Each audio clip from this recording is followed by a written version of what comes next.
All right.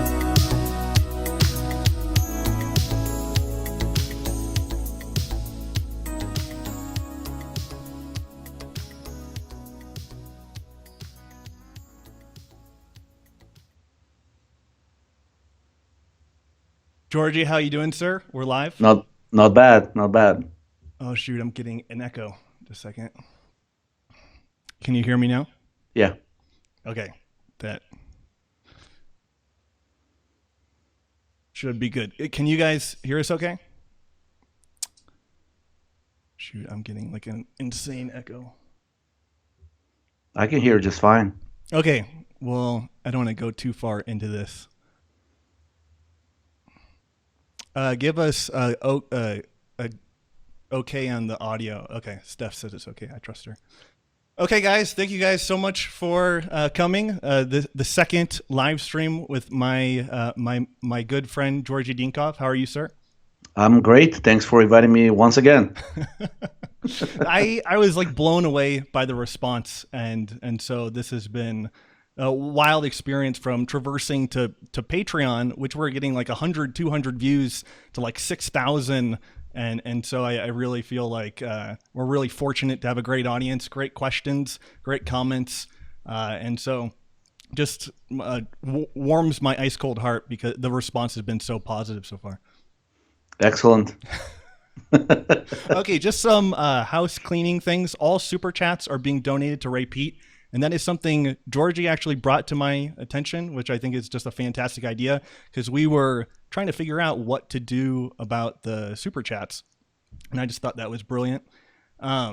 If somebody in the chat is bugging you, please block them. Like users can block people in the chat, and Steph and Dan are occasional our occasional moderators, but I'd prefer not to have them blocking a bunch of people unless they're like psychotic or whatever.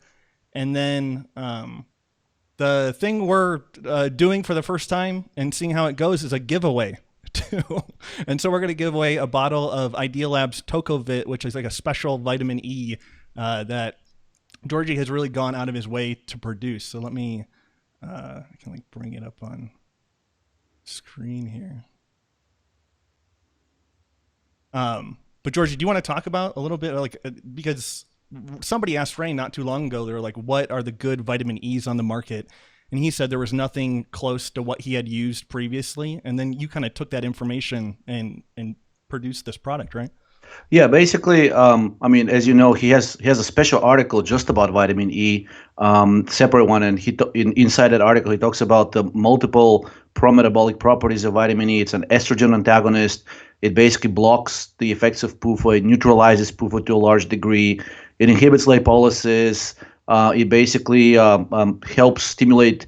It acts as a surrogate for progesterone, and it can also stimulate the synthesis of progesterone. It has a protective effect on the brain, on the gonads, and virtually every organ. And it basically, since vitamin E is such a central chemical in his writings, naturally people have been trying to find a good supplement.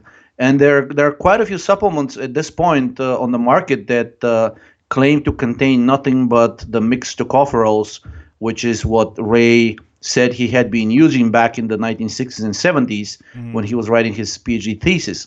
However, those tocopherols that are on the market right now are different because the tocopherols that were in use at that time when Ray was writing his PhD thesis, those were mixed tocopherols extracted from wheat germ oil. And wheat germ oil happens to have a mixed tocopherol mixture that is high on the alpha tocopherol isomer, and it also contains a number of other so-called impurities, which the vast majority, actually all of the vendors that I've checked so far that sell other tocopherol products, they have removed those quote-unquote impurities. So what you're getting on the market right now from all the other vendors is basically mixed tocopherols extracted from soy most often. There is one vendor now that also sells sunflower tocopherols, but the vast majority of them are extracted from soy, and as such, they're high on the gamma isomer. There is much less of the alpha isomer, and also the so-called impurities have been removed. And then somebody emailed Ray and said, "Hey Ray, I've been trying all of these products that are on the market. They all claim to be 95 to 99% pure mixed tocopherols, and I'm still not getting the response that that I thought would be consistent with lowered estrogen or at least blocked estrogen effects, opposing PUFA, etc., etc." And Ray's response was that just as you said, he had never seen a product since the 1970s that came even close to what his thesis advisor had in the refrigerator, and it was a product bought from Sigma. The old name Sigma, then they became Sigma Aldrich, and now I think they're called Sigma Millipore. And Sigma no longer sells this product, but the way Ray described it was that when it was in the fridge, it became very viscous and it looked almost like crystallized honey. And in his opinion, the large part of the beneficial effects, aside from the tocopherols, was due to these so-called polycosanols. These are long chain fatty acid alcohols that are present in wheat germ oil, in sugarcane wax, and a number of other plant extracts. And those long chain fatty acids, they're all saturated fatty acid alcohols, and they're known to have multiple beneficial effects. They are also very effective at more or less crowding PUFA out of the cell, pushing it out, and also basically they're good at restricting the synthesis of estrogen. They're known to lower cholesterol, but they don't lower cholesterol by reducing its synthesis. They lower cholesterol by increasing its conversion into downstream hormones, which is exactly what we want to be happening. So I basically said, okay, let me see if I can find, if I can reproduce that original product.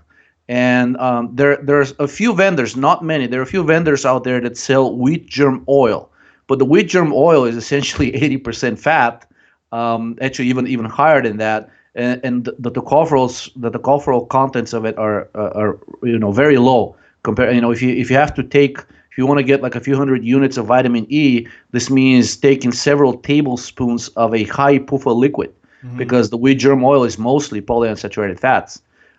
So clearly that's a no-go.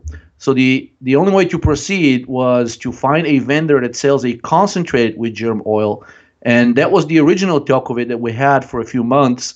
But even that had basically a triglyceride fraction of about 20%, and I thought that was unacceptably high, and also it had a very distinctive smell and taste, which quite a few people complained about.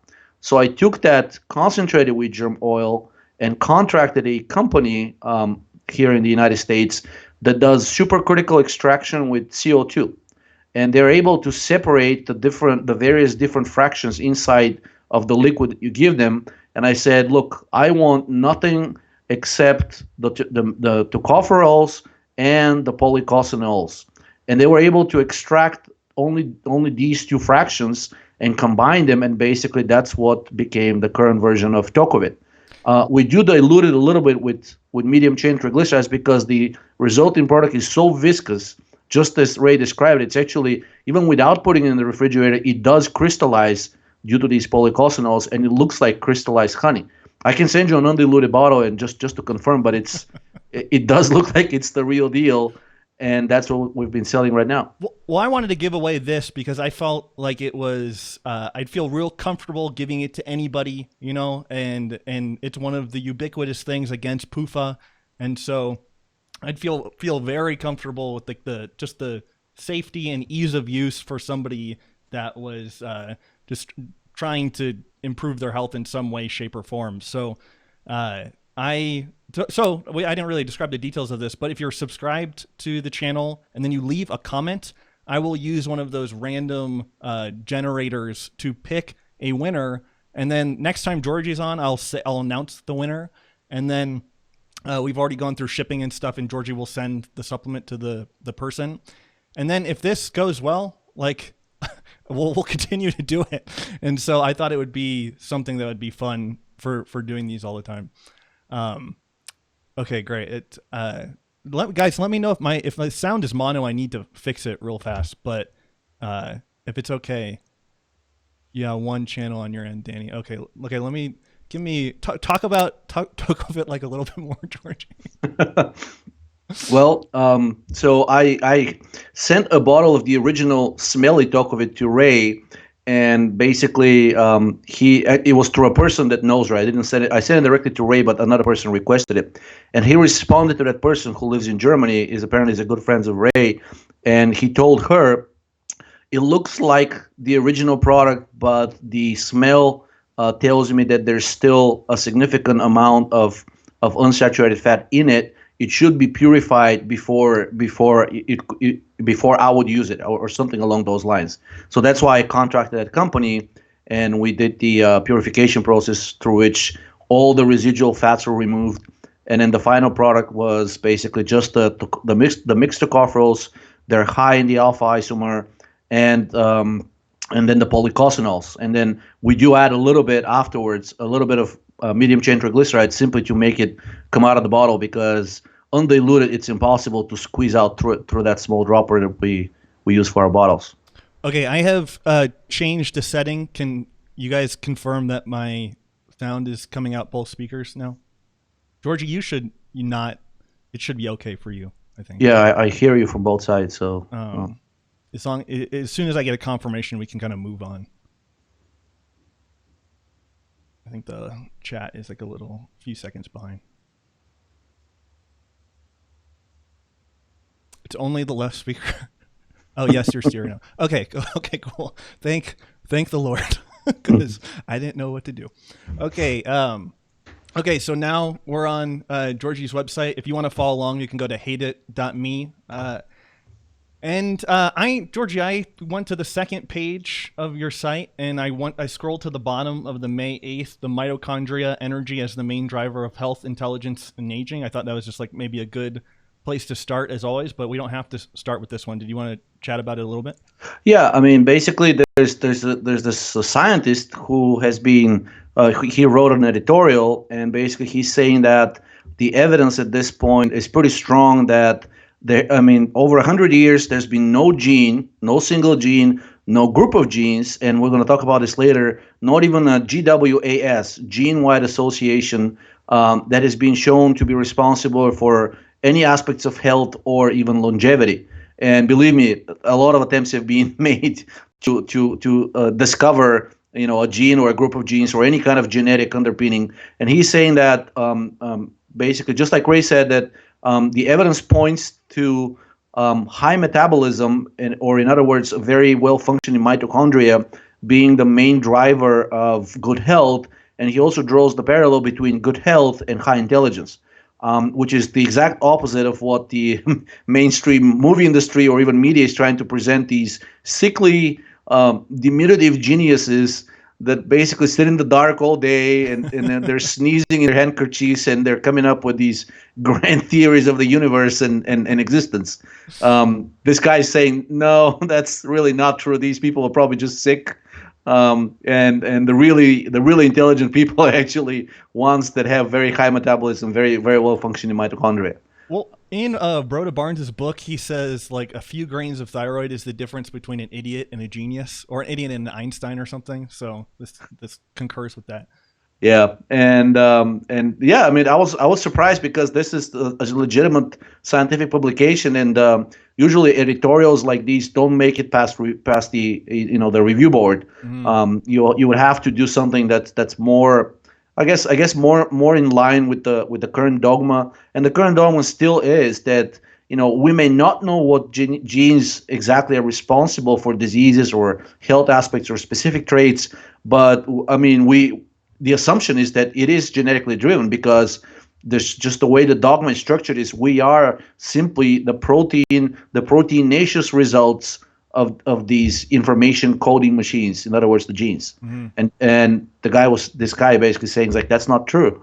we just well he didn't say this. He says we have no evidence for this despite 100+ years of tens of billions, probably even hundreds of billions of dollars poured into it, and the brightest minds looking for this. And he kind of said the brightest minds probably tongue in cheek, because he's saying that these people are probably not the very high metabolic, high mitochondria functioning type. So maybe that's why they didn't discover anything. It's just we gave the problem to the wrong people, not the brightest ones in the room. Did this article go into like why they thought the intelligence was linked to the energy metabolism, just like the perception, or do you have points of view on that? Well, I mean, so a couple of things. First of all, the brain consumes the majority of the calories. It's the highest energy consumption organ in our body, right? Mm-hmm. So if we assume that intelligence is due mostly to brain function, then of course anything that interferes with the supply of energy to the brain, it makes sense that basically it would affect cognitive function. And to quote from his editorial, he basically says mitochondria produce cellular energy in the human body, and energy availability is the lowest common denominator needed for the functioning of all biological systems. My model shows mitochondrial function should explain the link between general intelligence, health, and aging. And then he focuses on the ATP, and that it has been shown that decline in brain ATP almost immediately precipitates decline in cognitive function to the point of a person falling into a coma. Mm-hmm. In fact, there are ways to measure the rate of synthesis of ATP in the brain using the so-called fMRI machine, functional magnetic resonance imaging machine, and then they can predict when a person will fall into a coma triggered by an intravenous anesthetic or whatever is being given to the person, just by measuring how quickly the ATP synthesis rate declines. Mm-hmm. So I mean, clearly consciousness is a requirement for intelligence, and the decline in consciousness is measured by the Glasgow Coma scale. This is basically it's like a checklist that hospitals use to assess how conscious you are. If you have a concussion, clearly you're not as conscious as a healthy person with a healthy brain. So anyway, so they basically show that there's a very high correlation between cognitive function / intelligence and what your position is on the Glasgow Coma scale, which shouldn't surprise anybody, right? An unconscious person is clearly not very intelligent. But the opposite is also true. The more highly conscious the person is, in general, the more intelligent they are. In consciousness and intelligence really cannot be separated. Structure and function, we go back to that same paradigm. So that's what he's saying as well.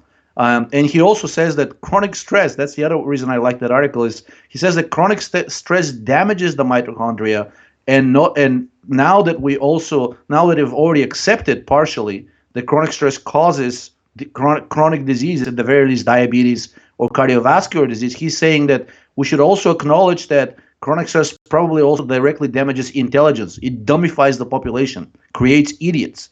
Because if your brain is the most sensitive organ to energetic deprivation, then it makes perfect sense that chronic stress, which damages energy production, would probably strike the brain and your cognitive function and your IQ score first. I think it was one of Ray's newsletters talking about progesterone being responsible for like that long range thinking. And then I don't know if he explicitly said it in this article, but it's like how females and males like synergize with each other because of like a female's like higher progesterone. Like they have like the ability to see things in like a different way than like a male does. And I thought that was like really interesting because I don't know if I could totally put my finger on it, but I feel like regularly using progesterone does influence like my thinking in some way, shape, or form, Yeah, I mean, and just to point out that before puberty, males and females produce almost the exact same amounts of progesterone. Mm-hmm. And it's only after puberty that we really stratify into these yin and yang sides of the universe, and the male-centric thinking emerges.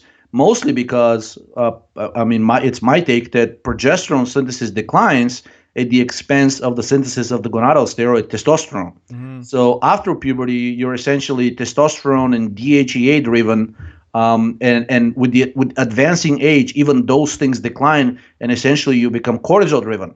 And now this guy is saying in his article that chronic stress, which to me is a synonym for cortisol, is causing intelligence and health to decline. So on the other hand, the closer you are to the child phenotype, the less difference there is between the sexes in terms of intelligence and cognitive ability. And we already know that children are much more intelligent than adults. So the common thing between a male and female child is their high synthesis of progesterone and or thyroid. Do you want to take the lead on the next article? The osteoporosis is caused by mitochondrial dysfunction would be a natural next article, but we could go to a different one. So basically that article showed that, the official statement on osteoporosis is that the cause is unknown. Mm-hmm. Some endocrinologists will say, well, we have some evidence that, declining estrogen is really the cause behind osteoporosis. And in fact, the Women Health Initiative study administered estrogen. One of the goals behind that study was to reverse osteoporosis, or at least study and see if osteoporosis could be reversed by administering estrogen.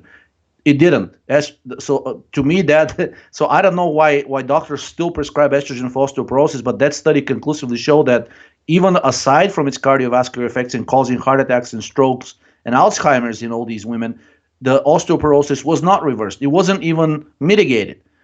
So something else is at play. And there have been a number of studies that have shown that in males, the decline in the androgens, and not so much testosterone, but the decline in DHEA is of paramount importance. It has a primary role in the development of osteoporosis. And in women, it's the decline in progesterone. The increases in estrogen in both sexes is actually detrimental to bone health. These are actually like a further downstream effects. So even if we manage to tease out and discover a few hormones that are responsible directly for osteoporosis, it still doesn't describe what's the primary cause. And this article is basically making the case that the cells in your bones are just like any other cell in any other organ. And we know now that in several other organs, it has already been conclusively proven that decline in mitochondrial function essentially leads to fibrosis, scarring of that organ, general organ dysfunction / failure, and eventually cancerization. I think the liver is probably the most well-known example where with advancing age, we have a significant number of the population. Estimates are that up to half of the Americans currently have non-alcoholic fatty liver disease, and that's known to be driven by mitochondrial dysfunction. And then furthermore, like basically the more this progresses, it becomes hepatic steatosis, eventually cirrhosis, and the final stage is liver cancer. And this study is making is taking that idea and saying, well, bone cells are not different. They do depend on good energy production in order to basically be able to regenerate and to maintain proper balance between the osteoblasts and the osteoclasts. And whenever mitochondrial production declines, the osteoclasts prevail, and those are the cells that basically cause increased bone resorption. In other words, the dissolution of bone tissue. And the study examined what specifically, what kind of mitochondrial dysfunction is driving this process, and they found out that it is the decline in function of the mitochondrial enzyme cytochrome C oxidase that's driving this decreased energy production and the shifting of the balance in favor of the osteoclasts. And they found out that this blockade of cytochrome C oxidase is driven by increased nitric oxide, something that Ray has mentioned at least 100 times in his articles and interviews. And yet we still continue to get the recommendations on increasing nitric oxide because it's good for your brain, it's good for your blood vessels, it's good for your heart, it's good for everything, right? Well, at the very least, it's not good for your bones. Well, I opened up the nitric oxide hypothesis of aging by McCann, the 1998 paper, which I know you've highlighted. I actually, unrelated, but I was going through it last night. And I was like, I can't believe how many of the bad things nitric oxide turns on. Like, I didn't know it activated like the COX enzymes to produce the prostaglandins. Yep. It turns on cortico release hormone, or CRH. Yep. And it had some other things that I was like, wow, I don't even think I ever put that together. It increases the activity of tryptophan hydroxylase, so it increases synthesis of serotonin, right? It also it directly blocks the function of the Leydig cells in the male gonads, so you can't produce testosterone. It does the same thing. It actually can force directly the ovaries to atrophy and fibrotize, basically become fibrotic, so it can cause premature menopause. I mean, and it is such a cardinal inflammatory mediator, inflammatory biomarker. So of course, if this thing rises, you would expect all kinds of anti-inflammatory imperfect attempts to control it, such as the glucocorticoid system, right? And as soon as you're triggering the glucocorticoid system, all hell breaks loose. And that's what nitric oxide does. It is a mediator of stress. It's just as we discussed. It has an inverse relationship with carbon dioxide. It's the emergency vasodilator, but it also happens to suppress carbon dioxide production by blocking the cytochrome C oxidase enzyme, and also by downregulating a number of different enzymes in the Krebs cycle, which is where the majority of the carbon dioxide is produced. So it has a very systemic anti-metabolic effect. I don't think there's a single article or an interview by Ray where he doesn't mention nitric oxide, at least peripherally. I mean, I think it's just either second or third in his I'm guessing his hierarchy. Estrogen and serotonin probably being at the very top, but nitric oxide is a very close third, and if not even higher in that hierarchy. Well, yeah, there was a paper. I'm forgetting the author, but they said something about the amount of the PUFA in the organism or in their experiment, like set the tone for the nitric oxide production. In other words, the more PUFA in this experiment, I'm forgetting the details, but it increased just the general amount of nitric oxide production, presumably because of the energy inhibition and always blocking cytochrome C. Yeah, and also because PUFA is the primary is the precursor to all of the prostaglandins and the leukotrienes. Those directly actually activate the inducible nitric oxide synthase enzyme, and that directly, of course, increases nitric oxide synthesis, and it forms a vicious circle because, just as you said, in that the nitric oxide theory of aging, nitric oxide then goes on to actually stimulate the COX and the LOX enzymes even more, and then even more prostaglandins and leukotrienes are produced. It really is I mean, most of the stress cascades are actually self-promoting, and you know, and if they continue chronically, then you start getting these maladaptive changes in the cell, and eventually the cell, just as Otto Warburg noticed, and even Broder Barnes said, eventually the cell starts to dismantle its bulky, they call it bulky oxidative phosphorylation apparatus, and just says, okay, I'm just going to keep the glycolysis, and there is your cancer. Well, you had already mentioned it. Do you want to talk about the daily aspirin reduces 37% risk? Because in that nitric oxide article, the author mentions aspirin as a nitric oxide inhibitor. And you have the article, the daily aspirin reduces 37% of fatty liver progressing into cirrhosis. Yeah, I'm getting sorry about this. It's okay. We can go on to a different one too. I just thought those were connected. By the way, guys, he can't see when I'm seeing. Somebody says my mic level is too low now. Your mic level is too low? I don't know. Steph, chime in. You're the only person. Yeah. So aspirin is actually a really versatile substance because it has a number of different pro-metabolic effects. It speeds up all of the enzymes inside glycolysis, but it also activates the electron transport chain complex. It decreases the synthesis of serotonin, and it's been shown that actually it can lower its levels in the blood. In animal trials, aspirin was shown to be as effective, if not even more effective, than fluoxetine, also known as Prozac, as an antidepressant. Given that fluoxetine actually raises the level of serotonin, then it kind of shows you that, well, there can be only one really pathway here. So the only one through antidepressant. So aspirin was antidepressant. But anyways, in general, so aspirin, because of its anti-serotonin and anti-nitric oxide effects, you would expect it to have an anti-fibrotic effect as well. Yet nobody calls, until the study, at least not to my knowledge, nobody has called aspirin an anti-fibrotic chemical. But we know that serotonin promotes fibrosis, and antagonists of the receptor 5-HT2B are actually now quietly being tested by Pfizer as the drug Turgoride, as drugs to actually reverse fibrosis. So if aspirin is capable of lowering serotonin synthesis and lowering extracellular serotonin, then you would expect it to have an anti-fibrotic effect. And that's exactly what this study saw, that the usage of aspirin improved all stages of liver disease, but it specifically and most potently lowered the risk of the late-stage steatosis progressing into liver fibrosis, which is also known as cirrhosis. And it was a low dosage too. Basically, a baby aspirin was enough. So since aspirin is known to have a dose-dependent effect, imagine what a massive amount of one tablet would do. You go for the next paper. So let me see. Aspirin, progesterone. The one that I wanted to mention is that I posted a thread, and I called it "There is no depression gene, and any evidence of a genetic cause so far has been fairy tales." And those are not my words. This is the language used by an editorial in the Science magazine.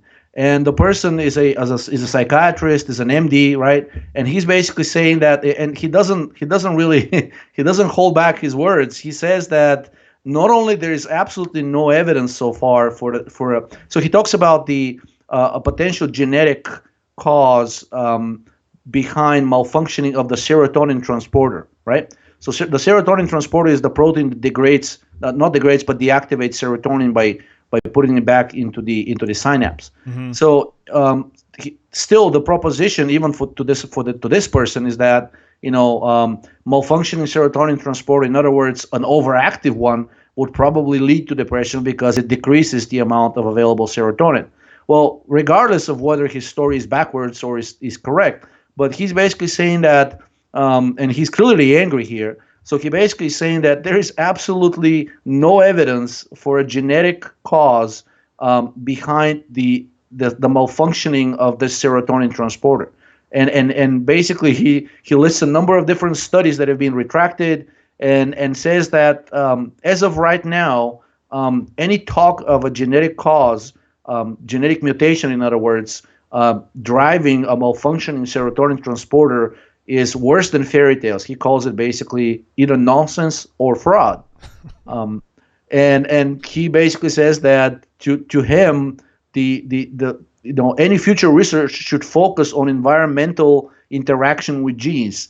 So I guess that's his way of saying we should look for metabolic reasoning for metabolic reasons. But for a person who is that highly placed in the medical hierarchy, I guess he can't say that directly. So they're still looking at the interaction of the environment with the genes. But my bet is that no genes will be found. I mean, that's why his editorial was so angry. He spent tens of years working on this purported genetic cause, and nothing was found. Nothing came out of it. So I thought that was pretty, because depression is currently treated is currently considered as one of the most one of the most likely candidates to have a predominantly genetic cause.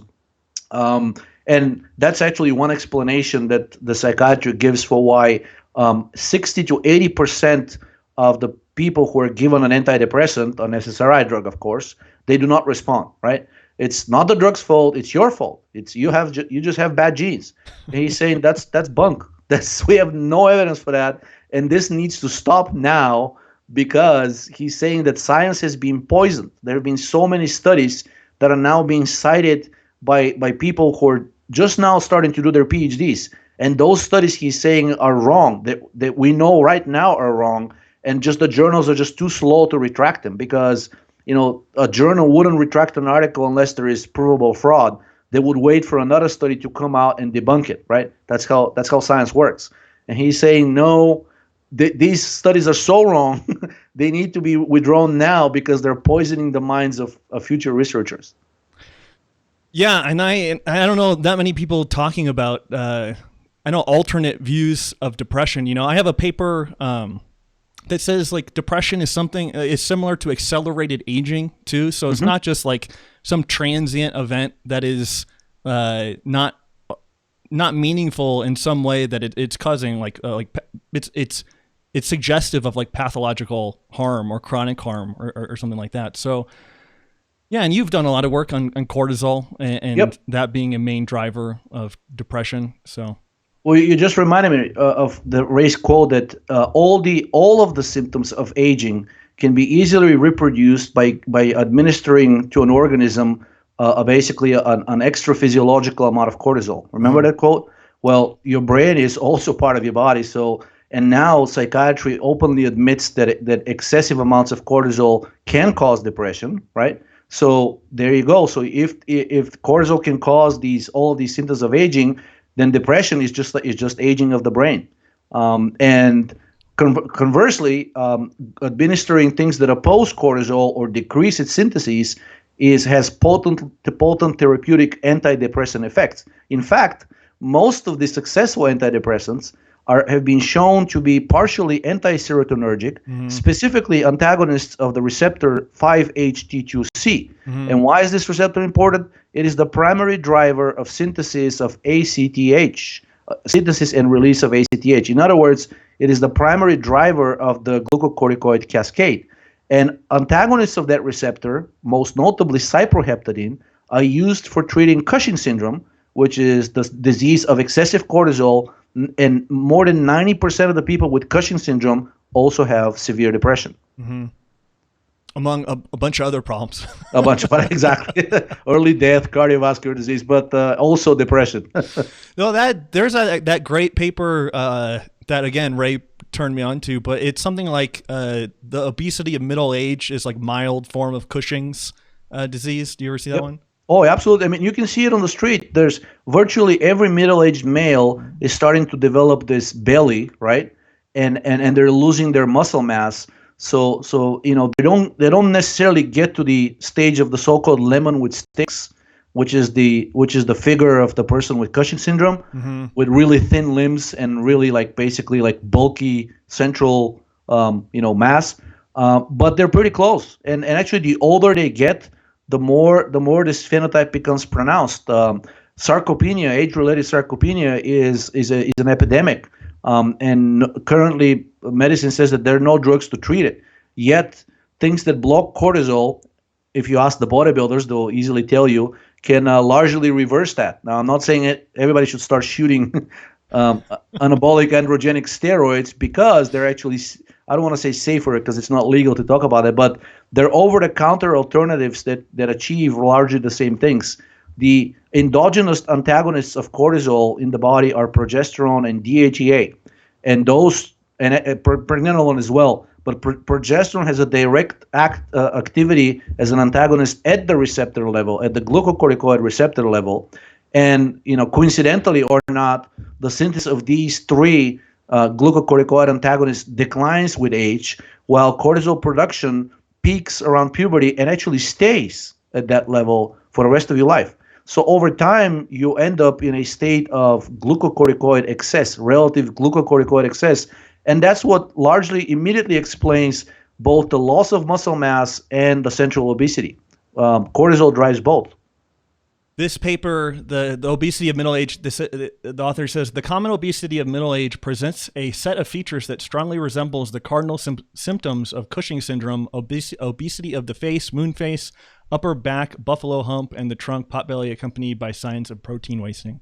But this, again, these kinds of things were shook me out of kind of the low carb mindset, because I was like, if obesity and stuff is just the result of this accumulation of stress over time, like, why on earth am I restricting my carbohydrates? Yeah. Why am I stressing myself even more? Right? Yeah, exactly. So, I mean, speaking of, we can go on to any paper you want, but do you want? Which leads us to the next paper, which says keto diet causes liver insulin resistance and raises diabetes risk. I don't know if you discussed this with Kyle on your last show, because I sent you that link. I think we got into it a little, the sphere of it a little bit, but go ahead. Yeah, so this basically, this study, it was done with rodents, but nonetheless, the authors were pretty alarmed. They said, as a conclusion, they said the keto diet should not be recommended so easily, and especially by medical practitioners, because as a result of their study, they said, look, we're seeing some really detrimental changes here. Yes, there is an initial drop in the blood sugar, but that actually comes at the expense of fattening up the liver. All of these ketone bodies, all of this fat that's circulating. I mean, the liver has a limited capacity to oxidize it, right? So anything in excess will actually get stored. Mm-hmm. And while they didn't see muscle insulin resistance, and I suspect the reason they didn't see that is because the study just didn't last long enough. It was just a few weeks, right? It takes longer than that to really fatten up the peripheral tissues as well. They did see liver insulin resistance, and liver insulin resistance is one of the required components for developing diabetes type 2. So a combination of liver insulin resistance and peripheral insulin resistance essentially gives you diabetes type 2. Because if this sugar that you're ingesting cannot be metabolized by the liver, and cannot be metabolized by peripheral tissues due to the overaccumulation of fat and the Randall cycle, it's just going to float around, right? So basically they were saying, look, you should stop suggesting that people go on a keto diet unless you've done a thorough examination of the patient and make sure they don't have a fatty liver disease. But guess what? We just talked about it. 60%, more than 50% of the Americans already have a fatty liver disease. Why would you put them on a keto diet and make the situation dramatically worse? You are essentially pushing them towards diabetes type 2. And to put a little bit of a positive spin on it, like the going from a standard American to like a whole foods keto diet or whatever would be obviously be better, like, and then Kyle and I was talking about, and you've done a lot of work on it. There is like the anti-endotoxin aspect of like the eating a lot of fat and things. So it's not, we're not trying to get into the diet wars or whatever, but I think overall, like thinking about the problem and how to go about it, it doesn't really make that much sense. But I don't want to put words in your mouth. Yeah, I mean, again, if you dramatically restrict one macronutrient, so we cannot survive without any protein, right? I mean, there are essential amino acids that are used to synthesize muscle and all kinds of other in RNA. So if you fully restrict protein, you will die, right? There is the argument that you can fully restrict glucose because glucose can be synthesized. Well, this is the biggest pet peeve ever of people saying that it's not needed, and they'll just like flippantly say that the body will create it. But this is like central to the bioenergetic argument. Precisely. This is a negative, a highly negative thing, but they'll just move past it very quickly without expanding on how that happens. I would say the very fact that the body would synthesize it at any cost actually shows you that glucose is pretty crucial. So you're trying to sort of like hamstring your body, but guess what? It's smarter than you, and eventually it will kill you if you insist too much. Kyle had like a great analogy in his paper whenever it's like removing glucose or sugar and thinking that you've cured the blood sugar regulation problem is like just removing the dairy and saying that you've cured the so-called lactose allergy or whatever. It's like, yeah. And Matt Stone, a blogger from a long time ago, said it was just like your legs are weak. So just go, when you go to the gym, just don't exercise. Like don't work them out at all. And it's like, yeah, that's a good analogy. Exactly. That's exactly what we're going to do, right? Next one is dieting is deleterious, which I thought was a pretty brave study, because actually it's a pair of studies that I posted there. And one of them, the dieting is deleterious is actually, it was a statement from the actual study. It's not mine. I get a lot of hate mail saying, oh, you over dramatize things. You should really change the titles. And sometimes, I would say from the last maybe 200 mails that I got like that, I've changed about 4 titles. Yes, sometimes I make mistakes too. But in the vast majority of cases, it is, most of the time, it's just what the study actually itself said. And sometimes I put a little spin on it, but most of the time I don't. So the first study that's part of this post showed that a low carbohydrate diet alters cortisol metabolism independently of weight loss, right? So that's key here, independently of weight loss. So this means that in obese men, a low carbohydrate diet enhances cortisol regeneration / synthesis by upregulating both the expression and the activity of the enzyme 11-beta hydroxysteroid dehydrogenase type 1, right?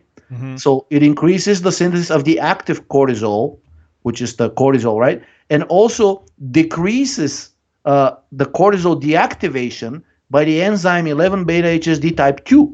So this is a pair of enzymes. One of them, so there's the precursor to active cortisol, something called cortisone. It's also known as deoxycorticosterone, deoxycortisol.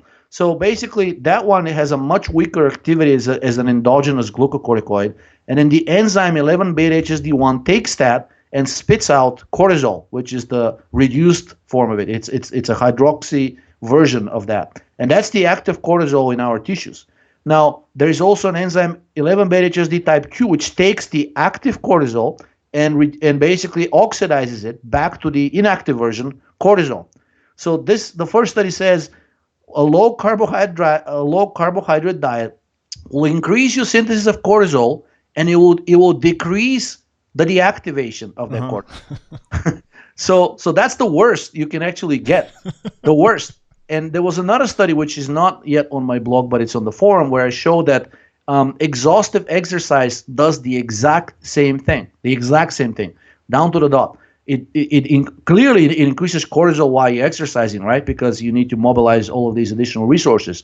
But guess what? Over time, it increases the expression of these cortisol synthesizing enzymes, and it blocks the activity of the cortisol deactivating enzymes. So you end up in a chronic glucocorticoid excess. And that's why so many people have discovered the hard way, is that once you start these exhaustive exercises, especially running or cycling, or any of these any of these activities that take hours to complete, you basically stuck. I mean, you have to continue doing these exercises and maintaining a low calorie diet, because the moment you stop, you get the rebound, right? Everybody's like, oh my God, I have to exercise for as long as I'm alive, because if I stop, I'll turn into a balloon. Yeah. Well, it's not because you're eating too much. It's because you ruin your metabolism, and you gave yourself a subclinical Cushing syndrome, because that's what this either dieting, a low carbohydrate diet. So actually, the first study is not about that. It just says low carbohydrate diet, right? And then the second study actually says restricting calories increased, and this is in humans, increased the total output of cortisol, and monitoring calories by these people increased their perceived psychological stress. So that even it creates even more cortisol, right? Dieting may be deleterious to psychological and physiological well-being and biological functioning, and changes in clinical recommendations are in order. So there you have it. And basically, I think this is it's based on solid biochemical grounds. I mean, so if dieting and or restricting carbohydrates and or exhaustively exercising, if it increases your cortisol, and even your primary care physician will tell you that subclinical Cushing syndrome is no joke. Like it increases your risk for every disease out there, and premature death, right? Well, this is indisputable evidence that exhaustive exercise, carbohydrate restriction, or dieting in general, it puts you into that state directly. So there is no reason to do that. There's no reason to torture yourself. I mean, more pain, more gain. That motto needs to fly out the door. As far as health is concerned, that's not true. Maybe it's true for something else. I know I've mentioned this a few times, but I knew some ballet dancers in San Francisco just with these chiseled Adonis physiques, and within a year or two of retiring, they would blow out to a degree that was like incredible, Yeah. But the thing that's about that is I knew that under eating was like a culture in the ballet, especially imposed upon the girls by the ballet taskmasters. Yeah. Like they would praise girls that looked like they were dying. It Came out of concentration camps. Yeah, it looked like the worst type of business culture I've ever been. Somebody ever told me it seemed like is there a bird or a bug? Yeah, I see like a moth or something flying around in your. Okay. That's a good sign. Unless it attacks me. Okay, did you want to next one is obesity rates are increasing, and it's not due to the cliche urban glutinous sedentary lifestyle. Okay. It just falls. It's a nice corroboration of what we just talked about, right? So of course the mantra that everybody has heard is eat less, move more, right? Otherwise you'll become fat and sick, and and you're gonna die early. Well, the theory has been that the reason first of all, the assumption, not assumption, but the statement is the dogma has been that people who live in the cities are fatter than the people who live in the rural areas, because people in the cities both move less and eat more, right? They have more processed foods. They basically they have more distractions. They have TVs and video games, and they just have less opportunity to move. The cities, and with so many people around them, they're not very amenable to physical activity. So the assumption has always been that rural populations will be much healthier, much fitter, because they would both eat less. I mean, there's less, I guess, less access to McDonald's and Burger King and other purveyors of processed foods. And because also in rural areas, the assumption is that people would move more. Well, guess what? This study looked at both urban and rural populations and found out that most of the increase in obesity rates over the last 30 years is actually due to the rural population getting fattened up, right? And these people, and the study did confirm that the people in the rural areas eat less and move more. So guess what? Eating less and moving more will get you fat. I mean, that's at least the way I'm reading the study. In the absence of any other evidence, that's what the takeaway from the study is. Now, of course, there's a lot of other potential explanations that, many people living in rural areas, they live in areas with very poor regulation, and they probably live close to a chemical plant, or they're involved in activity that's really poorly regulated and detrimental to health, whether it be coal mining or agricultural activities. They're surrounded by pesticides all their lives, and they're literally bathing in them, right? Because that's their job, daily job. And most of these pesticides now have been shown to be powerful endocrine disruptors. And of course, with the recent use of the Monsanto's Roundup, they're also carcinogenic as well. So I think it is a complex set of causes, but at the very least, the study says, look, these people are eating less and are moving more, and yet they are responsible for the majority of the obesity increases we have seen in the last 30 years. So something to keep in mind when your doctor pushes you to torture yourself even more. And you mentioned EMF. Was that in the article, or did you just include that? No, I didn't say. Did I say EMF? Yeah, including EMF right here. Where? Speaking of nitric oxide, I found at least 2 papers saying that the EMF caused the cells just to start like spontaneously producing nitric oxide. I thought that was interesting. It's by oversaturating the cells with calcium. Yeah. It opens the calcium channels. Yeah. So remember that Reddit discussion?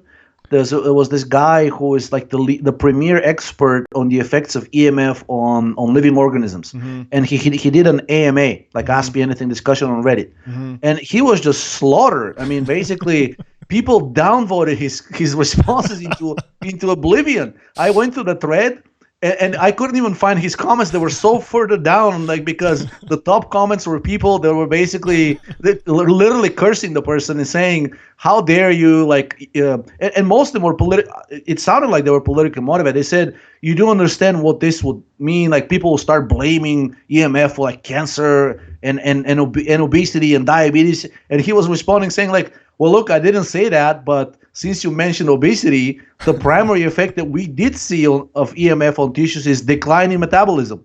So he's like, yeah, I will actually say that it would cause obesity over time. But anyways, like, he was brutal. And that person, I think he was in a Canadian university, possibly University of Toronto. I have to find that thread and send it over to you. To this day, to me, is a prime example of basically how powerful idiotic people in large groups can be. I mean, like, nothing this person would say was even discussed. Like, immediately, these brigades came out and downvoted him into oblivion. Well, it's not EMF, but when I was going through the airport one time, and like if you go through LAX or SFO, if you say you don't want to go through the scanners, they'll punish you and make you wait a while. Yep. And when I was being brought through, I kind of lost my cool, and this is like the few times that will reliably make me lose my cool is in this situation. But I was kind of huffy and puffy about it, and the guy was like, "What's your like? Why won't you just go through the machine or whatever?" And I was like, "I don't want to have to explain this to you." But he like prodded a little bit more, and long story short, he was like, "Well, if you're right, that means we're killing everybody." And I was like, yeah, dude. Like, yeah, exactly. Like, that's right. Good job putting the pieces together. Yeah. Cool, man. Let's see. So what's next? So we talked about aspirin. Oh, endotoxin can cause depression and anhedonia. Right? Great. I think that's a big one because, again, depression is something that, just as we discussed. Let's back up a second. Like, what is endotoxin? Just Endotoxin is the byproduct of bacterial metabolism in your gastrointestinal tract, and it typically happens only in the colon, but hypothyroid people have something called SIBO, small intestine bacterial overgrowth. So even that portion of the intestine is overpopulated with bacteria, so proportionally produce even more endotoxin. And it is perhaps the cardinal trigger of a systemic low grade but ever present inflammatory reaction. And as soon as the intestinal cells, the chromaffin cells in your intestines, sense the endotoxin and it activates a receptor called TLR4, they immediately start producing serotonin and nitric oxide. And as people know, 90% of your serotonin is produced in the gut. So, in other words, 90% of your serotonin is probably due to endotoxin.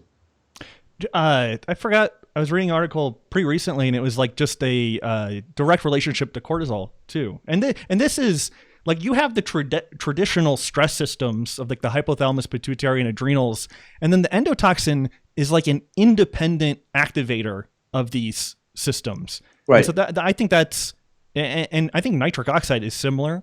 But that's very interesting. Like you have the traditional way of doing things, and then this kind of rogue element that could be causing, and I guess the accumulation of PUFA is another independent variable in how often these systems are activated. But I always thought that was interesting. Yeah, so cortisol actually, in my opinion, at least from what I've seen, if from talking to doctors in my studies, is that it has two primary roles. Number one is when you're truly under stress, perceived with your mind. So then the role of cortisol is to maintain elevated blood sugar, so you get, you have enough blood sugar to use as a resource and run away from that, bear or whatever, tiger or whatever is chasing you, right? Mm-hmm. But also the second role is an anti-inflammatory steroid, right? So anything that triggers inflammation in your organism will trigger the synthesis of cortisol. And endotoxin, just as I described, is perhaps the cardinal endogenous driver of inflammation because it can be produced at any time and sometimes even without diet, just stretching the intestine. So typically endotoxin is released by so when you eat a food that doesn't digest properly and it reaches the bacterial colony, then that's the bacteria metabolizes that food and produces endotoxin as a byproduct. But it can also produce endotoxin by mechanically I don't want to call damaging stimulating the intestine. Mm-hmm. So long distance running actually is well known because of the constant movement and twisting and stretching of the intestine is well known to also produce endotoxin. And apologize in advance for the TMI. It is a very well known fact that long distance runners get the diarrhea towards the end of the race or sometimes in the middle. Like if you go, I don't know, people that are, squeamish, maybe shouldn't be doing that. But if you go on Google and type runner's diarrhea and click on Google Images, you will basically see people, it doesn't have to be a full marathon. It doesn't have to be a triathlon. Just running, long enough for you to produce a significant amount of endotoxin will cause this to happen, to lose stools, because endotoxin drives the synthesis of serotonin, and serotonin is the primary cause of diarrhea. I took a look at the chat a little bit. Can we back up and talk about how like glucose is basically a regulator of the stress systems a little bit? Like when the glucose gets too low and the liver isn't storing enough sugar, or rather it's depleted of its sugar, then you have to increase adrenaline, and that squeezes out the last bit of sugar in the liver, and adrenaline is like the short-term stress hormone, and then you increase cortisol, and then the whole cascade of free fatty acids, the serotonin, the nitric oxide, the intracellular calcium, so the final common end path of cellular death. So this is the inflammatory situation. So one of the commenters was just saying that they thought that sugar caused inflammation. And that's something that you hear just over and over and over again. But in the bioenergetic view, or what we're talking about, sugar is when it gets too low, that's when you kick off the inflammatory or stress or increase accelerated aging response. And the hyperglycemia is the result of this stress response. It's not of eating too much dietary carbohydrate. Yeah, it's the inability to metabolize the glucose that makes it float around in your blood for too long, right? Fully. It's the elevated free fatty acids that prevent you. And it's well known that people with diabetes or insulin resistance, they have hyperlipidemia. It's never just hyperglycemia, never, not once. It is well known that all of these people who has basically have high fasting blood glucose, those same blood tests confirm that they also have significantly elevated free fatty acids, non-esterified fatty acids in the blood. But I have a response to the person saying that glucose causes inflammation. My question would be, through what mechanism? Glucose doesn't metabolize into inflammatory mediators. Fat does, more specifically PUFA does, but glucose doesn't. So also glucose is not known to trigger the synthesis of nitric oxide and is not known to trigger the synthesis of serotonin. So there are very few left pathways through which glucose can work. On top of that, glucose actually has a known anti-stress effect on the hypothalamus. It's known to lower the synthesis and the /release of CRH. So as soon as your brain senses the presence of glucose, you don't even have to swallow the glucose. There's a recent study that basically showed that you can relieve fatigue in runners by just having them do a mouthwash with a sweet liquid. So there's some sensors in your mouth that are sensitive to glucose, because when you give them an artificial sweetener, it doesn't work. It's only the glucose that relieves the fatigue. And that study demonstrated that one possible mechanism through which glucose relieves fatigue is by lowering the synthesis of CRH. CRH, in addition to being the initiator of the stress cascade, is a highly inflammatory peptide and is currently being investigated as one of the primary causes of multiple sclerosis. And conversely, one of the most potent antagonists of CRH is pregnenolone, and then the second one is progesterone. Third one is allopregnanolone. But guess what? All metabolites of pregnenolone. So anyways, back to sugar. I would like to hear through what proposed pathway sugar increases inflammation. I can list quite a few about fat and even amino acids, but I'm not aware of a pathway through which sugar increases inflammation. Yeah, one of their arguments, I don't want to butcher it because I haven't looked at it for a long time, but I remember constantly hearing that fructose went to the liver and was turned straight into fat, which is like demonstrably false. You need to eat about half a kilo of sugar before it starts to turn into fat. And also, actually, fructose most readily converts into glycogen and only then into fat. And then with those overfeeding studies of carbohydrate, like they increase the rate of metabolism. It's like extremely hard to fat. I was talking about this with Kyle, and he was like putting out feelers of trying to get somebody that had a paper of overfeeding sugar in the presence of low fat to promote obesity. And he was saying he'd never encountered anything like that in his reading, and nobody's made like a dent in all the literature, but he was calling out for papers like that. Well, remember the article that I posted on the forum about drinking freely Coke, basically ad libitum? The cytochrome C-oxidase one? Yeah, but also like there was a study with rats, and they were on a low-fat diet, and they were allowed to drink Coke ad libitum. In other words, literally poisoned themselves with Coke, and they didn't gain an ounce of fat. In fact, they became leaner. Let me just find this link and I'll send it to you Skype. I think I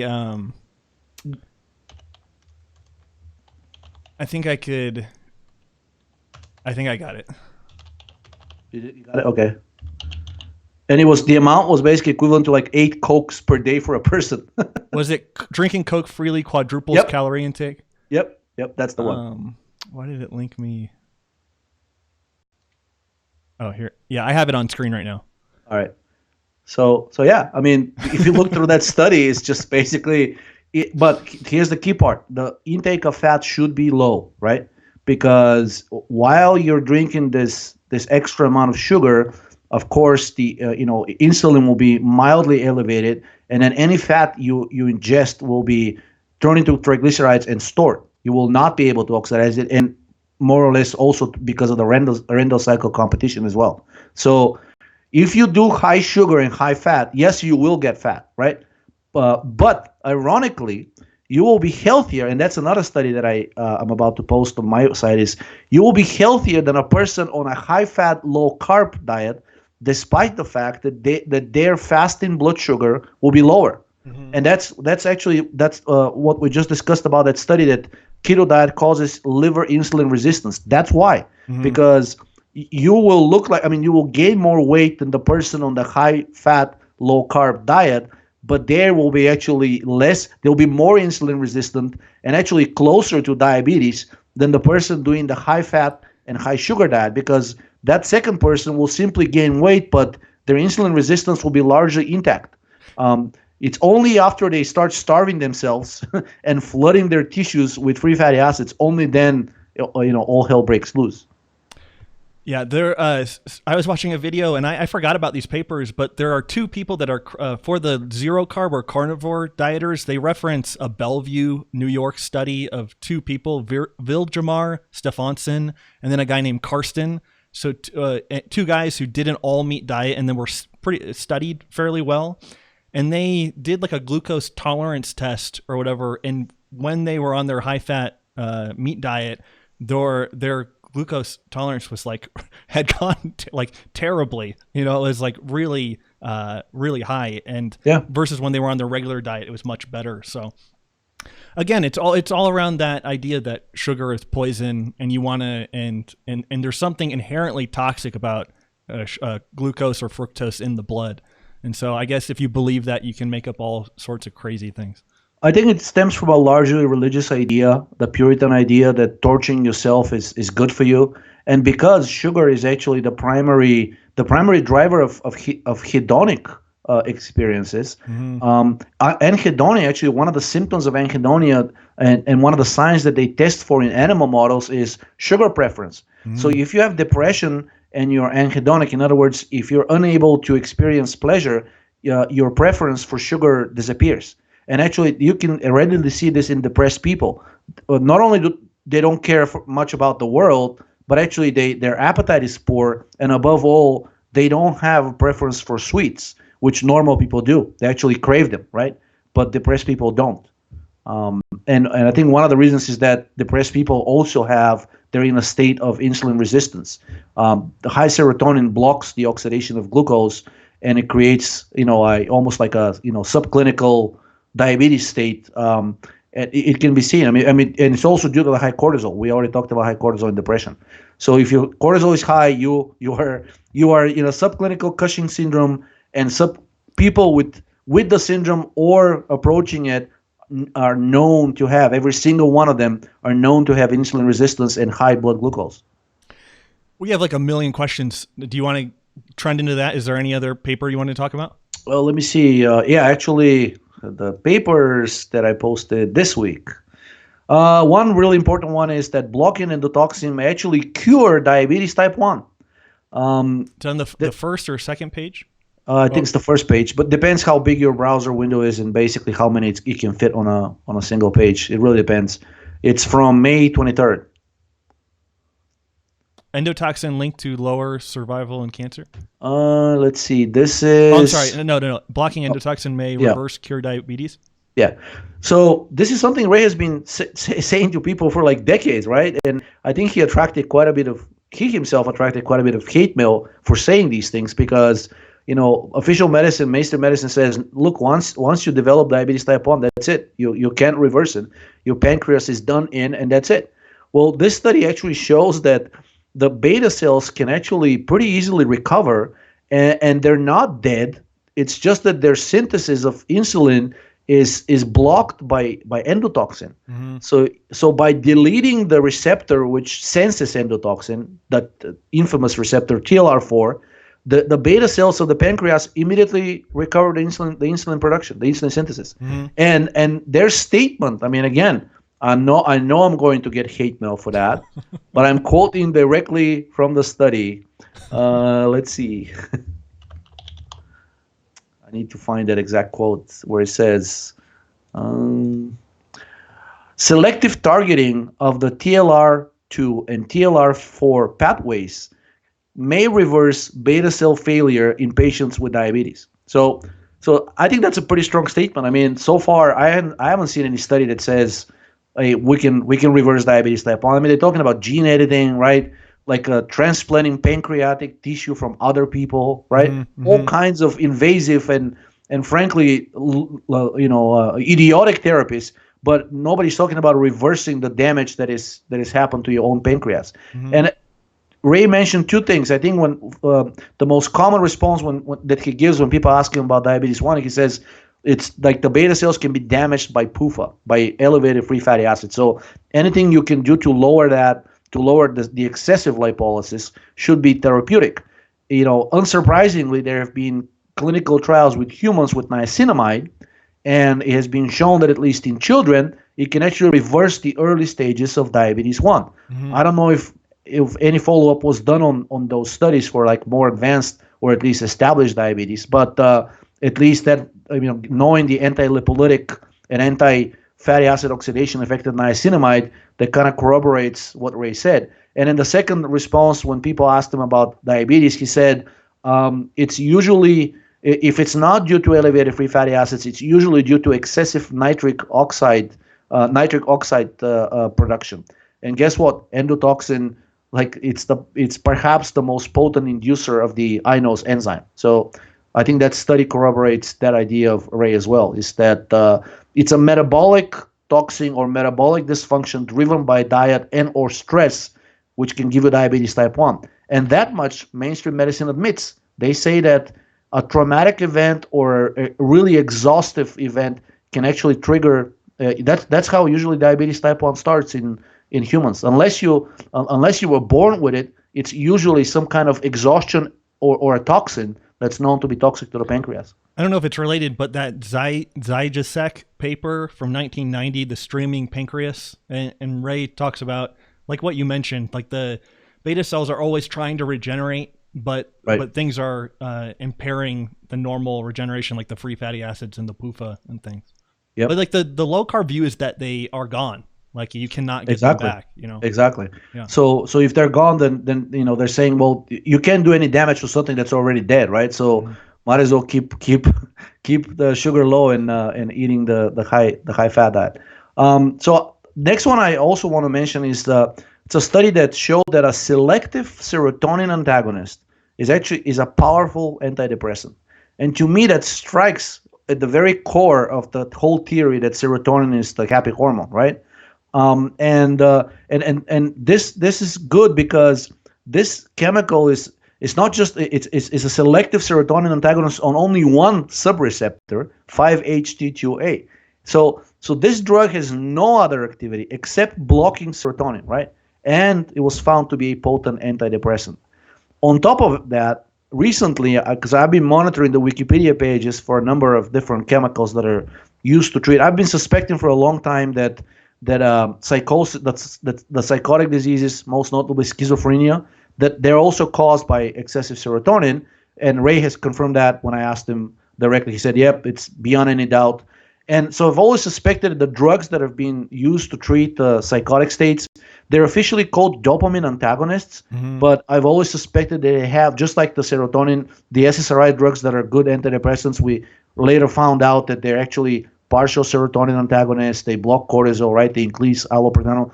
I've always suspected that the antipsychotic drugs are actually also anti-serotonergic. But for a long time, anybody that I asked basically dismissed this as lunacy. I was literally called a lunatic by one psychiatrist. And I think it was about 2 weeks ago, the Wikipedia page for the primary drug for treatment of schizophrenia, known as haloperidol, was quietly updated. And it doesn't list who did the update. That's the other thing. I don't know who updated it. But now they posted this big table which shows the affinity of haloperidol for various receptors. And you can see that, yes, haloperidol is an antagonist of either one or two dopamine receptors, but guess what? It's also a much more potent antagonist of every single serotonin receptor that we know of.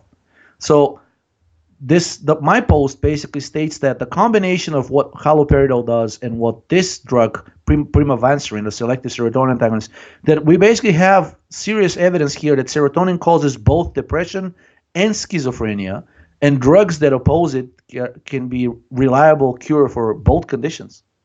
So this is, I mean, like, for most people may not seem like a big deal, but try to talk to a psychiatrist about serotonin causing depression or causing psychosis or schizophrenia, and see their reaction. They'll either kick you out or they'll end the conversation one way or another. So let's see. Oh, another shocking one, which most people probably will be surprised. So one of the which one? So I could put it up. The aspirin decreases risk of bleeding in the brain. So as many people are probably aware at this point, like, the evidence for the benefits of cancer in multiple conditions, especially for prevention of cancer, has been steadily accumulating over the last few years. But guess what? Big Pharma, not to be outdone, has been sponsoring ghostwritten studies, and have been saying, look, yes, aspirin may have an anti-cancer effect, but it has terrible side effects. It can kill you by causing bleeding in the brain. It can kill you. Somebody asked me how to get off aspirin without rebound effects. Wow. I was like, I didn't even know what to say. I was like, it's not cocaine. Sorry, go ahead.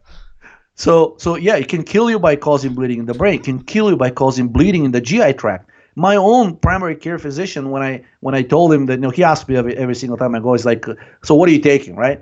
And I'm sure he expects me to say, I don't know, cocaine or whatever is fashionable these days. And I say aspirin. And he actually jumped out of his chair. He's like, well, why would you do that? I said, for prevention. He says, well, yeah, but do you know what this thing does? And I said, yes, it's a number of good things. He's like, no, you should stop it right now. This, like, it can cause lethal bleeding in all of these different organs and tissues. I'm like, dude, like, he's older. He's like, you should get out more. Like, things have changed a bit since you went to medical school. And I just sent him these links, and he was floored. So this is one of the links, and actually there's another one which is not yet on the blog. It shows that actually aspirin decreases the risk of dying from GI bleeding events, regardless of the cause. So the two scare tactics that Big Pharma has been employing to make you not use aspirin, it turns out that aspirin has the exact opposite effect. It is protective. It actually not only doesn't increase the risk of bleeding, it decreases it, or at the very least decreases the type of bleeding that can kill you. Right? It may still increase the micro bleeding in the GI tract, which really is not that big of a deal, and in fact, it contributes to the lowering of excess iron stores. And many of us, if not most, we probably carry much more iron than it's optimal for health, especially with advancing age. But anyway, so aspirin actually is, if you trust the studies, it's not the killer that Big Pharma and your own doctor are trying to make it out to be. Well, this one has like a conspiracy angle, or not necessarily conspiracy, but like there's a vested interest in companies not wanting aspirin to be useful. Like, what was that Cox drug that was very similar to aspirin? Vioxx that kill people, yeah. But that was just an attempt, at least from when I was reading about it, to mimic the effects of aspirin, but the prices of the two were just wildly different, So. Yeah. It again, like, I guess it has to be put into context of the medical culture and business, and similarly, like if you read on like the background of finasteride, like it was they called it a blockbuster drug, and all the Merck CEOs were like patting themselves on the back because they knew that it was going to bring in like billions of dollars, So yeah. It's so funny to me, like sticking up for drugs, like it's like such a backwards kind of thing, like or it's like this. Never mind, but yeah, keep going. Yeah. So speaking of aspirin, one more thing, and you said it has a bit of a conspiracy twist. It's not a twist. Did I send you that it was like a, not an editorial, but it was an article in Bloomberg. It's still there. It hasn't been pulled.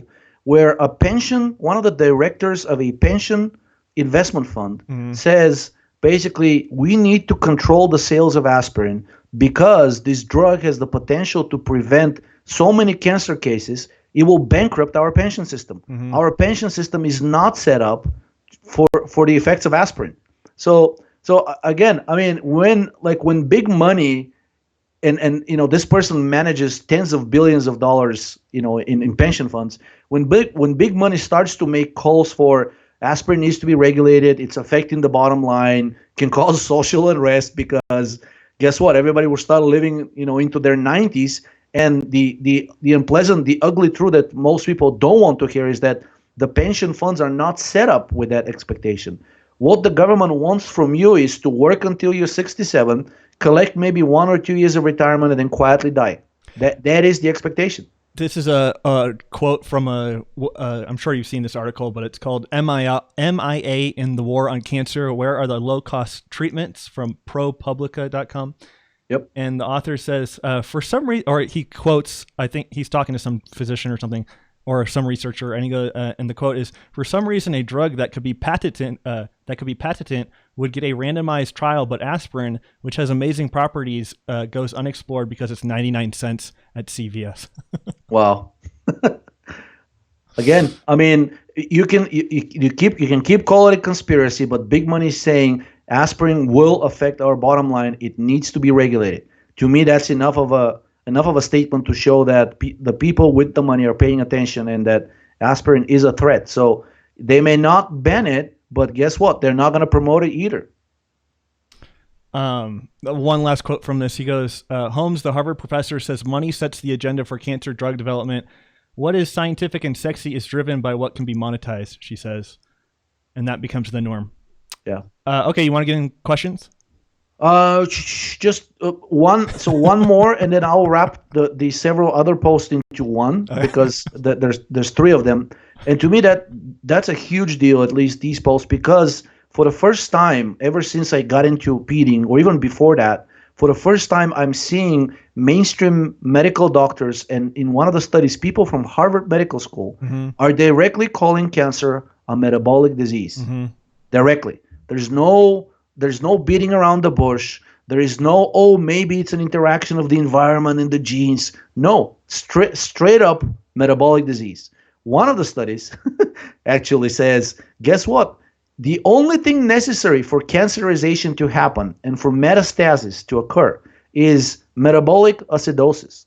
But they also talk about how the cancer cell is alkaline on the inside and it's acidic on the outside. And it's a misconception that many people, especially in the nutrition world, they don't understand that difference. They say, cancer is an acidic disease, and doing anything to promote even more acidity will actually make things worse. So we need to be more alkaline. Well, guess what? Cancer cells on the inside are highly alkaline, as one of the studies showed, and it showed that administering baking soda actually stops the tumor in its tracks. And it removed the metastasis. So I don't know if you've seen, but there's this website called Quackwatch. Yeah. There's also another one called Science-Based Medicine. Yeah. There's also like the cancer.gov, maintains a database of unproven / fraudulent cancer treatments. Baking soda is listed on every single one of them. And this study, it just basically said, cancer is really not that mysterious. All that is required is for significant metabolic stress leading to excessive acidity, extracellular acidity, combined with intracellular alkalinity. Anything that promotes this will result in cancer. Anything that opposes this is likely therapeutic. And in that study, so not only did it show that baking soda works, it also showed that one of the most promoted drugs that pretty much every person above the age of 30 is probably either directly pushed towards taking it, or they're manipulated towards thinking about taking it. One of the most popular drugs currently that medicine sells is actually a direct cancer promoter. You know what that drug is? Metformin. Metformin. Yeah. Why? Because metformin, as I posted on the forum 5 or 6 years ago at this point, and Ray has told many people as well, metformin is a mitochondrial toxin. It inhibits mitochondrial function and dramatically increases the production of lactate. And as the study showed, the only thing necessary, the necessary and sufficient condition for cancerization to occur is chronic low-grade acidosis. So if you want to develop cancer, and actually in the study, They administer metformin directly to trigger both the development of the tumor and its spreading. And then they use baking soda to reverse it. So I don't know how much more, contrarian you can get than that study. It's basically shows that your grandmother's remedies may have more punch than pretty much the best discovery modern medicine has for the last 100 years, because metformin is one such drug. They're now testing it as a life extender, as a cancer preventer, as a preventer of cardiovascular disease. There is I don't know, are you familiar with the Methuselah Institute? No.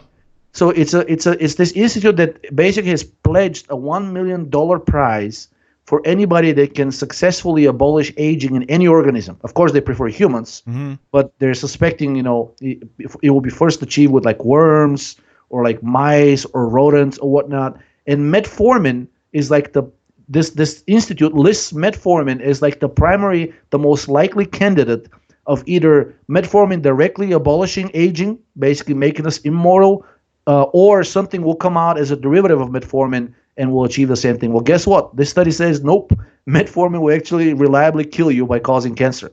And baking soda, which your grandmother has been telling you to take a spoon of every day, is likely one of the cures, if not the direct cure. Well, to shine a little light on Thomas Seyfried, I think he's like a low-carb proponent that does talk about the metabolic angle of cancer. But Ray quoted Otto Warburg, and I had never seen this quote before, but he says, "No way can be imagined that is a scientifically better founded to prevent and cure a disease. The prime cause of which is an impaired respiration. Neither genetic codes or anaerobiosis nor cancer viruses are alternatives today, because no such code and no such viruses in man have been discovered so far, but anaerobiosis has been discovered." So basically the glycolytic state, the acidosis. Yeah, exactly. Yeah. The state of systemic acidosis.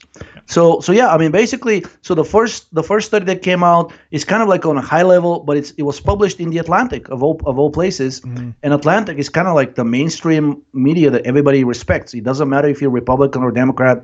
The Atlantic is like the epitome of, that's what educated soccer moms read on the weekend, right? At least that's the impression that they're trying to market themselves up. So, and the author of the article in the Atlantic is an MD, he's a doctor himself. So he basically says, look, we have been wrong. Like, there's been no, just as Ray quoted Otto Warburg, there's been no gene or group of genes or even an environmental/genetic interaction that has been discovered so far that can explain cancer. And none of the treatments that we have so far work. They really don't. Like, they look like they do, but at best what they do is they temporarily mask the problem and usually comes back. And if it does come back, it's much, much, much worse. So he's directly saying cancer is likely, as much as I don't want to say it, cancer is likely a metabolic disease. And then he lists a number of different approaches that have been tried over the years. They're still fairly reductionist, as I mentioned. He lists methionine restriction, arginine restriction because of its role in nitric oxide synthesis, asparagine restriction, and of course he lists glucose restriction because guess what? To all of these people, because cancer is such an acidic disease, and you don't want to promote lactic acid, so we might as well restrict glucose. But guess what? Cancer is smarter than us. It will get its glucose no matter what you do, and it will usually at the cost of your muscles or your skin or your internal organs, and that's what leads to cachexia. When you starve the cancer of glucose, you will get it by metabolizing you. So that's the first study. The second one was about baking soda and metformin, the one that I talked about. And the last one is actually from Harvard, and it showed that you can cure neuroglioblastoma, which is a highly lethal brain cancer. Senator Ted Kennedy, Senator John McCain, both of them, one of the sons of Joe Biden, all three of them succumbed to that disease. And the median survival of people diagnosed with neuroglioblastoma is between 6 and 9 months, even with the best of treatments, right? So basically these, once again, directly in the article, in the actual study, they say cancer is a metabolic disease. Enough of the genetic nonsense. Enough of this. It's just nothing has come out of it. So it's time to start treating it as a metabolic disease. And guess what? they administered a combination of glutamine antagonist. So it's known that cancer has a high appetite for glutamine. We've talked about this with Ray. I posted stuff on the forum. And they also did a ketogenic diet, which I don't like. And again, but their rationale was, well, we need to limit acidosis. And how do we do that? We limit glucose, right? But even with that semi-handicapped approach, they claimed that they achieved a significant percentage of full cures. It was a rodent model, but guess what? Full cures, even in an animal model, are huge achievements. And most importantly, Harvard Medical School is now seemingly doing a 180-degree change of course and now starting to say cancer is a metabolic disease. So good news overall, right? But I don't know how. First of all, I'm still not seeing the systemic approach. I'm still seeing glucose being demonized, right? We're still not seeing the role of fatty acids in this disease, the role of stress, right? So there's still politics involved, of course. There's a lot to be gained and lost in treating cancer, and I'm still continuing to hear loud voices about the genetic cause of cancer. But the good news is there are voices that are now becoming almost as loud that are saying, "Nah, enough of this.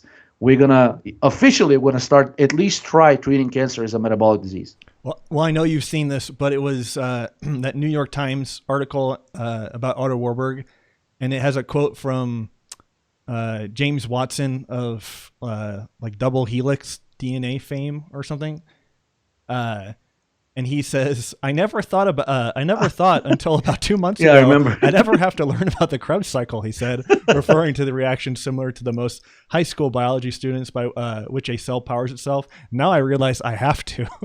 Exactly. Like how? If you want to cure anything, right? Okay, so you're like totally in ninja mode now. Is your screen just gone dark? No, it's just the office lighting. So Well, I'll just the office lighting is okay, but just your if the screen is bright enough. I'm kind of far away from it because I'm sitting on a desk, and whatever. that's why it's Whatever is easiest. Let me just get up real quick and turn on the lights, go for it. and I'll be back. Yeah. Okay. Thanks everybody for joining us on this Friday Eve. I sincerely appreciate it. How's the chat doing? Steph, thank you from the bottom of my heart for moderating. What an amazing person. Incredible. Thank you guys so much. And yeah, all super chats donated to Mr. Ray Pete. There's like a $100 minimum to make on YouTube. And so I don't put ads on my videos. So I've never made a cent on YouTube, but I'm waiting, or I'm not waiting. YouTube's making me wait till we get $100 in super chats before I can take the money, send it to Ray. And also I'm going to screenshot all of the people that have sent in super chats and just copy that and send it to Ray and say, hey, these people have liked appreciate your work. Yeah, appreciate right? your work. So I just have to wait for that. So getting into AdWords and stuff is kind of it's complicated. But anyways, okay, so these are patron questions. This is a super chat we never asked we never answered last time. But this was from Brandon Treen, and he says, curious what your thoughts are on increasing oral tolerance and overall effective way to decrease food sensitivities. I don't know what he means by oral tolerance. Yeah, I mean, is it some food that's really like I don't know, has an obnoxious taste? Maybe it's just related to food sensitivities. Well, food sensitivities ultimately, in my experience, stem from some kind of a GI dysfunction. Most of the allergic reactions are actually begin in the intestine. And I've talked to Ray about this as well, and he basically says that, because I asked him like, hey Ray, what do you think about like what would be better for food allergies, like giving an antihistamine, charcoal, or antibiotics? And he responded with one line. He said basically antibiotics any time of the week. And I followed up on that, and indeed, most of the older studies actually, when a person would present with any kind of an allergy, the first thing that the doctors would ask is like, what have you been eating over the last month? It wasn't like, is anybody else in your family with this? Well, actually, that's probably not a bad question because they could be eating the same thing, right? But it's not the current question will be like, hey, does your great grandmother did she have that, right? And of course the answer is I don't know. I mean, I don't even know her name. I don't know what she ate. But so the older studies up until it seems up until the mid 70s, they actually assumed they started with the assumption that all food sensitivity and in general allergies even to external chemicals were actually related to increased serotonin, right? So it's not even histamine that's the driver; it's serotonin. And you can actually, in some of the studies, I can send them to the people that want to check. But basically, they found out that specific saturated fats have a direct anti-serotonin effect, and as such, a direct anti-allergic effect, to the point that they were able to stop lethal anaphylactic reaction. So, if that is true, then the studies use palmitic and stearic acid. So, short of taking like a spoon of butter or like beef tallow, I would say coconut oil would be another thing I would try if you don't want to do the pharmaceutical approach and try an anti-serotonin / antihistamine. So diet wise, I would try I would try the coconut oil. And if serotonin truly is the driver of food sensitivity, and in general, it's known to affect taste, actually blunts taste. If serotonin truly is the driver of these pathological states, then it suggests that increasing protein intake may help, because as soon as you increase your protein, and as long as that protein is not too high on tryptophan, your total synthesis of serotonin declines, because there's a competition between a number of different amino acids, and specifically the branched-chain amino acids, tyrosine, phenylalanine, and tryptophan. There is a competition for absorption inside the intestine, from the intestine. So consuming complete protein tends to lower your total serotonin synthesis and tryptophan stores. And another protein that is known for sure to actually both crowd out tryptophan and also decrease intestinal sensitivity is gelatin. So maybe a spoon of gelatin with each meal, or a spoon of coconut oil with each meal would be the things I would try. I was looking. Sorry, go ahead. Yeah, dietary wise, that's what I would try. Otherwise, pharmaceutically, just as Ray said, maybe antibiotic is something that could be considered, or an anti-serotonin / antihistamine. I had an article, I was looking for it, but it's called, I'm sure you've seen it, but it's like, as sugars go up, hypersensitivities go down. Yeah. And so I was, Ray, I haven't been able to find it, but Ray referenced a study by Selye where Selye put lead or heavy metals into the tissues of the rats, and they became really allergic to the metal that was inserted into them. And they reacted very poorly to it. But then when their blood sugar was kept high, they didn't have like a hypersensitive reaction to it. And so that formulated my response or my thinking about like allergies and things, and the thyroid regulating the liver and the sugar in the liver and things. So that was. You just reminded me, since you said Selye, he also did experiments with the catotoxic steroids. Yeah. And one of the things that he found they were effective for is actually decreasing the allergic reaction, and specifically like lethal anaphylactic reactions. So again, pregnenolone, progesterone, DHEA, testosterone, all of these are catotoxic steroids that should help. Eli says, what do you think about non-absorbable antibiotics such as rifaximin to manage IBS and mast cell activation problems? I think it's a great approach. It doesn't work for everybody, unfortunately. So rifaximin I think currently is approved. It's used off-label. It's not approved because FDA doesn't recognize the condition SIBO as officially existing. But doctors do, and many doctors would prescribe it if you ask for it. Unfortunately, I can send a study because I was interested in that a few years ago when I thought I had SIBO. Unfortunately, the response rate is less than 30%. I don't know why, but if the person has access to rifaximin, I would consider it. It doesn't seem to have any negative side effects. In fact, it's used to lower ammonia in people with severe liver disease. So it has some really good beneficial effects. But if like I said, the response rate is really low. Things that tend to sterilize the gut, is at least the small intestine. You can try Apple cider vinegar. I've heard some good stories about that. And in general, increasing stomach acid production tends to resolve SIBO, at least SIBO. It's not going to resolve the endotoxin that's coming out of the colon, because for that the microbiome needs to be cleared out with chronic antibiotic use. But it should resolve SIBO.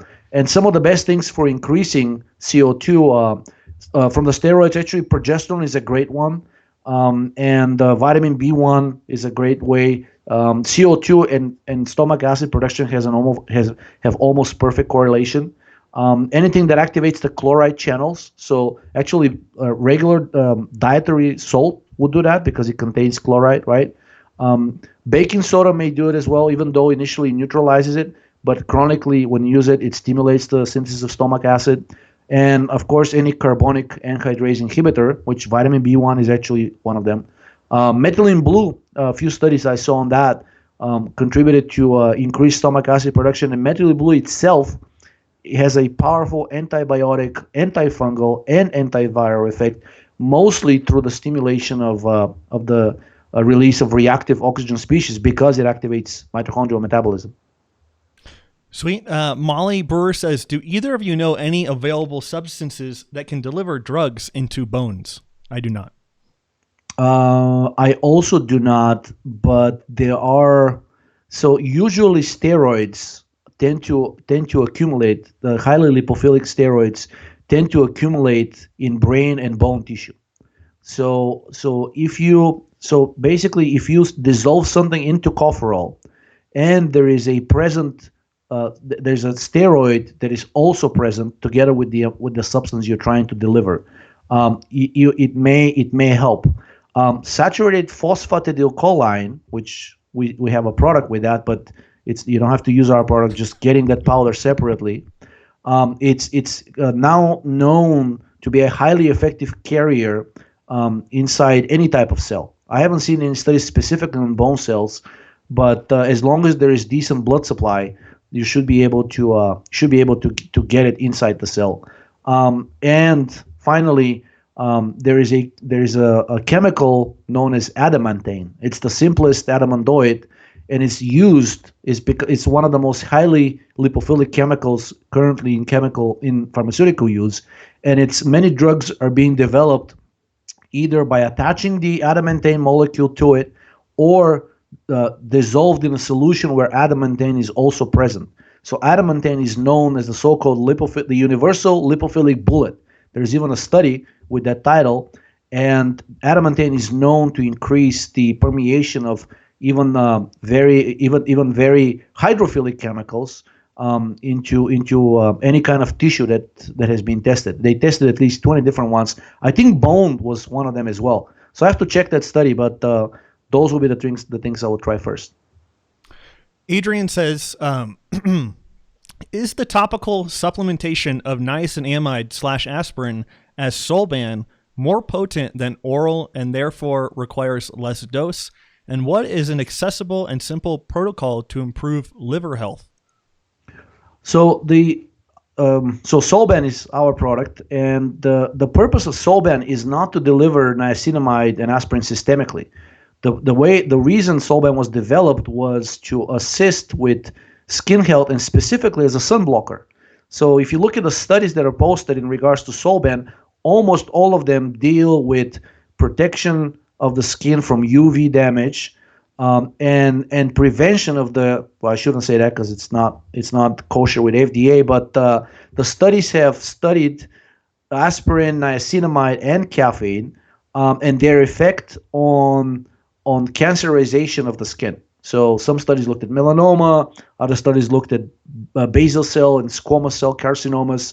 Other studies looked at general skin aging and development of the aging/liver spots, also known as lipofuscin.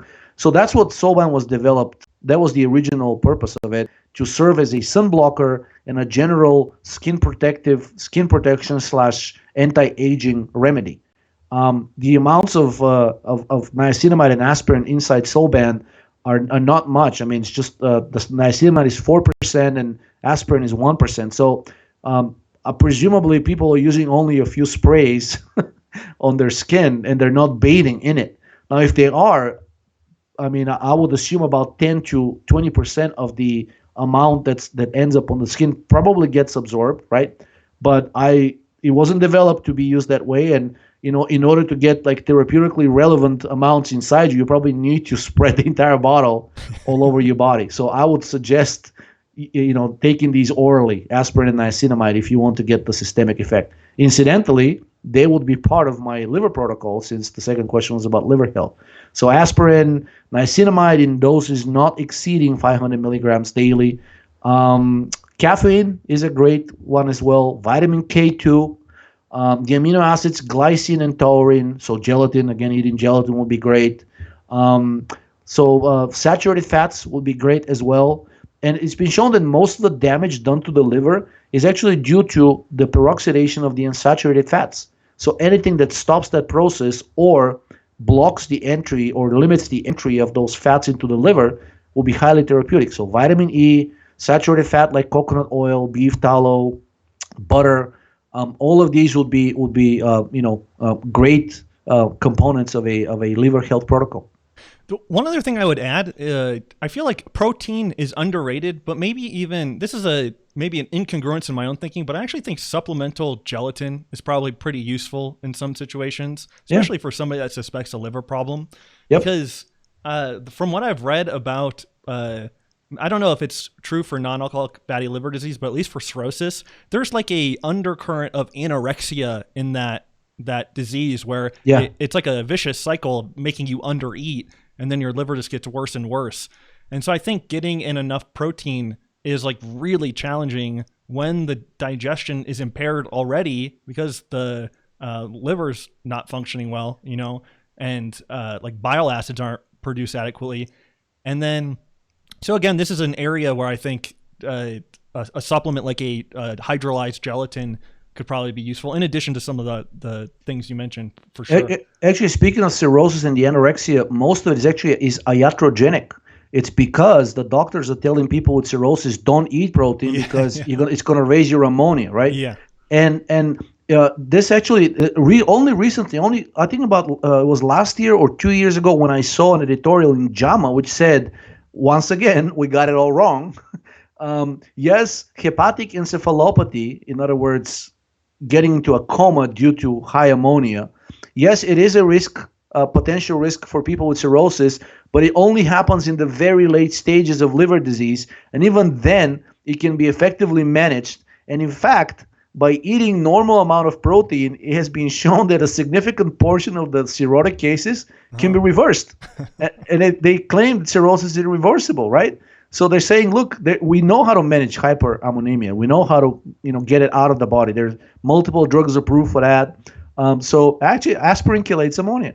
So maybe one of the reasons it helps with liver health, because ammonia is toxic for liver. Anyways, that editorial said, by all means, go out and tell your patients, stop restricting protein, because that's what kills you. Eventually, the anorexia, the loss of muscle mass, and literally like your body starting to consume itself because you're not providing enough protein. That's what kills the patient, not the fact that their liver is malfunctioning. Just to pause, we're getting like some hugely generous super chats, so we'll read all of these towards the end. But you guys are, it's like crazy. So wow, I'm so excited to send these to Ray. So thank you guys. It's honestly, it's really cool. So thank you. Okay. So this was a question I disagreed with a little bit. I don't normally disagree with a question, but Robert was asking, hey, if you don't eat liver or oysters, what are the best supplements to take? And so my bullish view was that you can't just use supplements to replace those foods. And even if you thought you could, it'd be extremely risky. And so his question is, if you don't eat liver and what else? In oysters. Okay. Well, so, shrimp will be like a decent substitute. So that was kind of my way of shifting the question. So I said I thought eggs, shrimp, and squid would be other valuable foods. I don't know if they would be a 1-for-1 replacement. But again, like you talked about eating liverwurst, for liver and stuff. Like there's many different creative ways to get these foods in, and again, like going to the butcher and getting liver, like if it's not fresh, it will taste disgusting. Whereas if you get fresh liver, it tastes just fine or great. By the way, I mean, I don't know if this person's distaste is only for the liver or in general about the organ meats, but you can probably get a good approximation and sometimes even get like better effects by eating other organs, a combination of other organs like kidneys and heart. A combination of kidneys and heart will probably be pretty decent.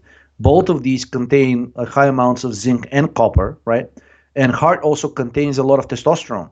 Yeah, you mentioned that. Yeah, it's perhaps the organ inside the body that has the highest concentration of testosterone aside from the gonads, right? Well, speaking of gonads, that's another thing you can eat because for proper function of the gonads, they actually concentrate a high amount of zinc. Sperm is the bodily fluid with the highest concentration of zinc. So gonads, eating gonads, liver, spleen, kidneys, heart, gastrointestinal. Actually, basically, if you eat intestines, so if you eat sausages that are made in the natural intestinal casing, not only you're getting a lot of collagen, but also they're also very high in a number of the trace minerals such as selenium and zinc.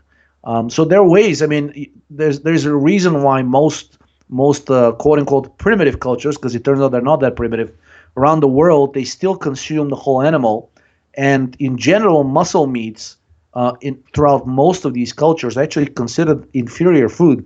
They're given to their dogs or cats or whatever other animals are there that would eat the muscle meats. And most of these indigenous people, they prefer the organ meats. Other organ meats, brain and tongue, are actually very popular in Europe. So both of these have very high concentration of most of the minerals that you need.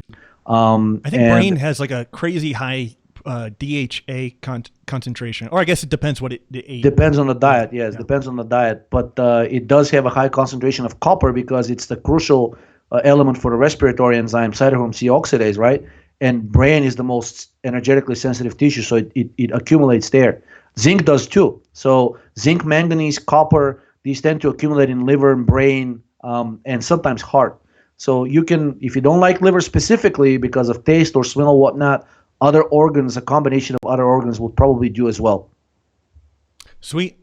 Jeff Master says, hey guys, well, first he says, love the great work you both do. Please keep it up. Thanks, Jeff.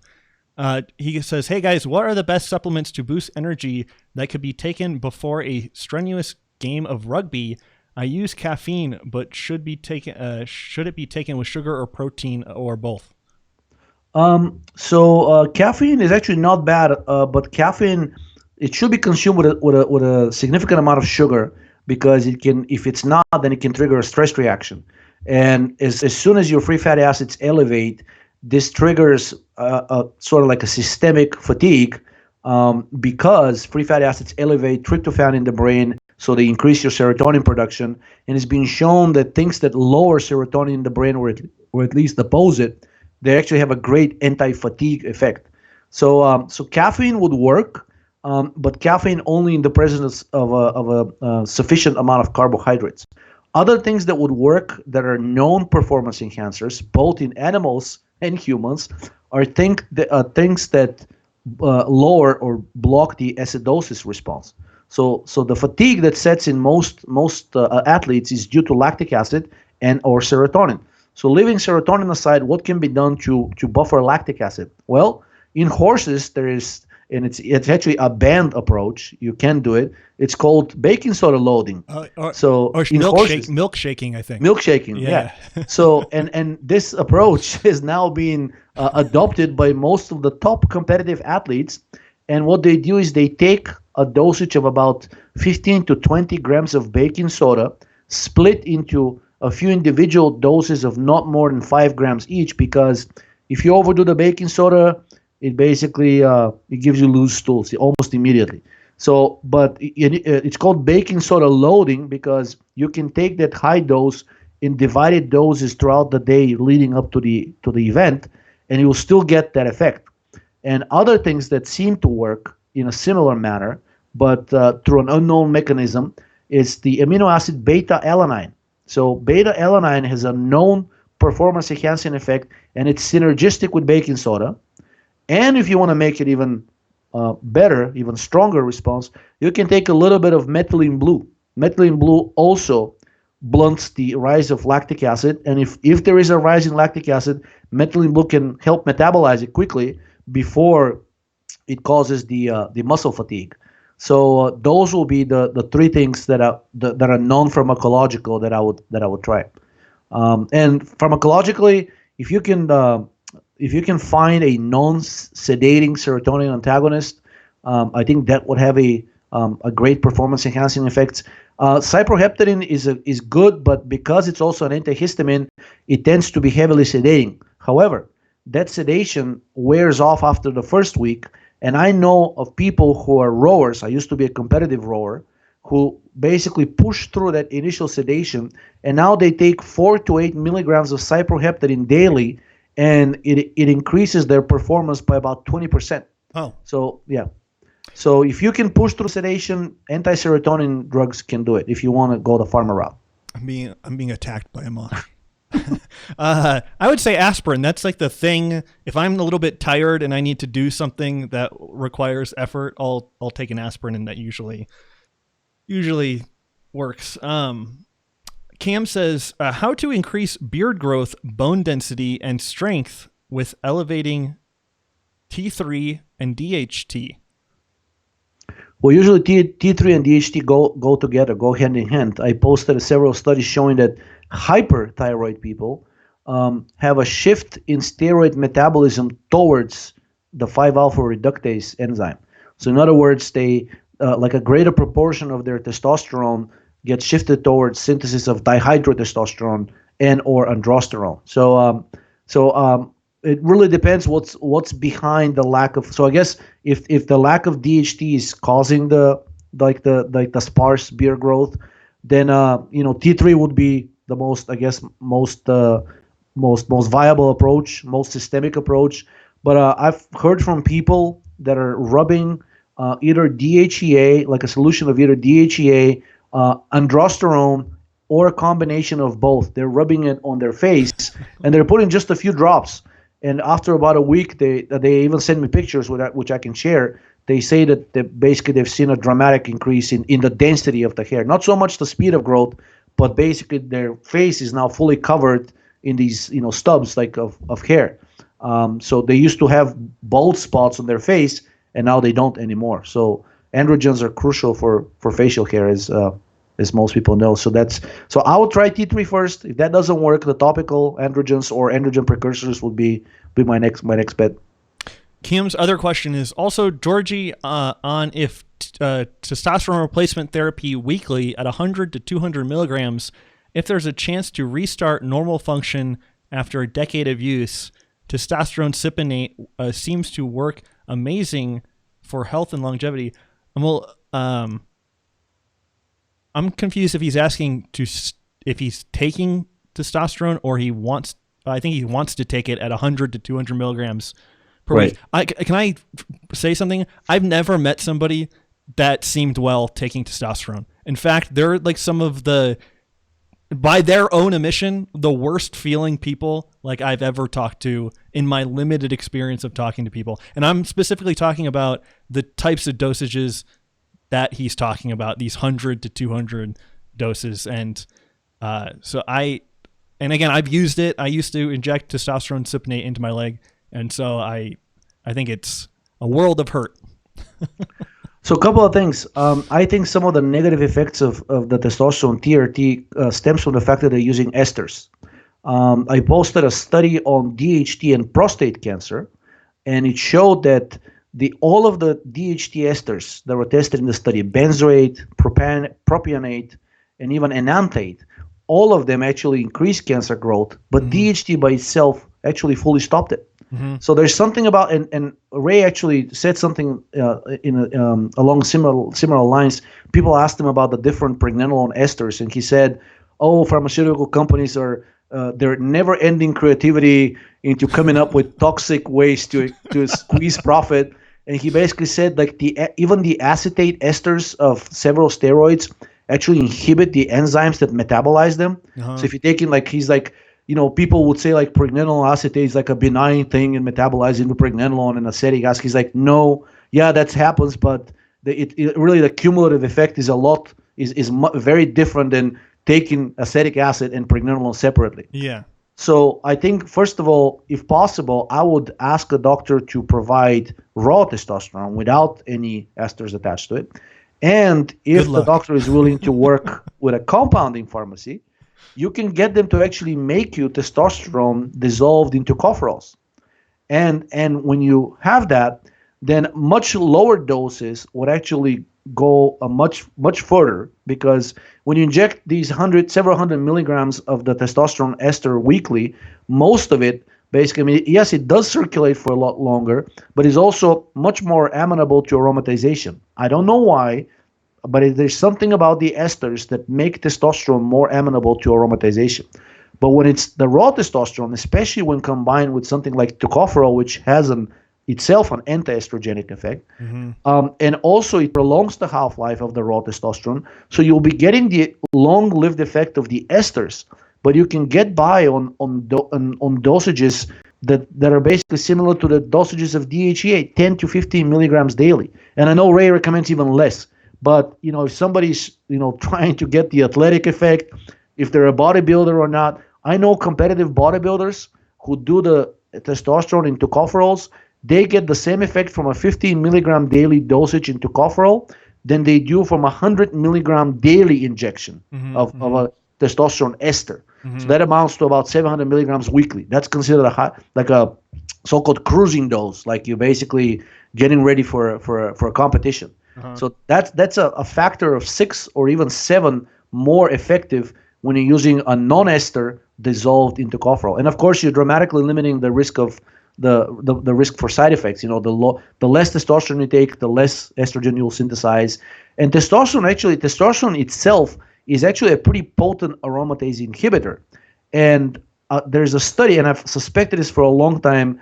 I haven't found a direct study to corroborate, but I don't think it's the testosterone itself directly that contributes that much to the rise of estrogen, but testosterone can actually metabolize back one step into androstenedione. And androstenedione is the primary substrate for the enzyme aromatase. But the metabolism of testosterone is usually downstream. It only starts to happen upstream when you oversaturate the tissue and the organism with it. And it only happens at these very high dosages that you do with the esters. So the lower the dose of testosterone you do, the less of a chance of it starting to back metabolize due to saturation and raising estrogen. By itself, in lower doses, testosterone has an anti-estrogenic, an anti-aromatase effect. Yeah, and just to preface, I would love to experiment with low doses of testosterone and DHT in vitamin E, and I might actually be able to now that I found there's like a place in Mexico that will drive your package from Laredo, Texas to where I am. And so this has like changed my life over the last few weeks, so I can finally start getting things that I need. Totally off topic. But again, just talking to people that have done that traditional route of testosterone replacement, they, and again, I think they would say this, I'm not saying this about them, but they also, when they were taking the testosterone, would be talking at this rate that was like so jumbled and like impossible to understand. Incoherent, yeah. Yeah, and I was like, this has to be estrogen. Estrogen, yes, it is estrogen. And so it was, and I have a paper that talks about women experiencing like polycystic ovarian syndrome. And the authors are like, these women or something lack peace of mind. And I like think about that with myself at like different points of time. And also it just like reminds me of like occasionally of a person I'll talk to. But it's like, it's not the person, it's like their physiology causing all like this like jumbled thinking and like impairing their movement in like a favorable direction because everything's so scattered, Yeah, there's a medical term for this is called logorrhea. It comes, so diarrhea, right? This is also logorrhea. So you're overflowing with words. Oh, okay, I've never heard that. And it's a known sign of actually several autoimmune conditions, specifically multiple sclerosis, which is known to be driven by estrogen. So anytime you meet a person who not only talks a lot, but basically doesn't make much sense and sort of feeds off on their fury with words, that's usually a sign of high estrogen. Fair enough. I'll look out for that. Okay, this one's from Eli. He says, what can be done to remedy histamine intolerance that is causing systemic and circulatory problems? There is some evidence showing that aspirin increases histamine release from basophils. Any thoughts on that? Thank you. I think, again, usually if there's a histamine intolerance, to me that points to a digestive problem primarily. I know people who had the same reactions. They had a angioedema and a histamine. They call it an allergy to aspirin. And then basically these people had a round of antibiotics for unrelated reasons. And for the next few weeks, I guess while their colon was relatively clean, they basically could tolerate massive doses of aspirin without any problem.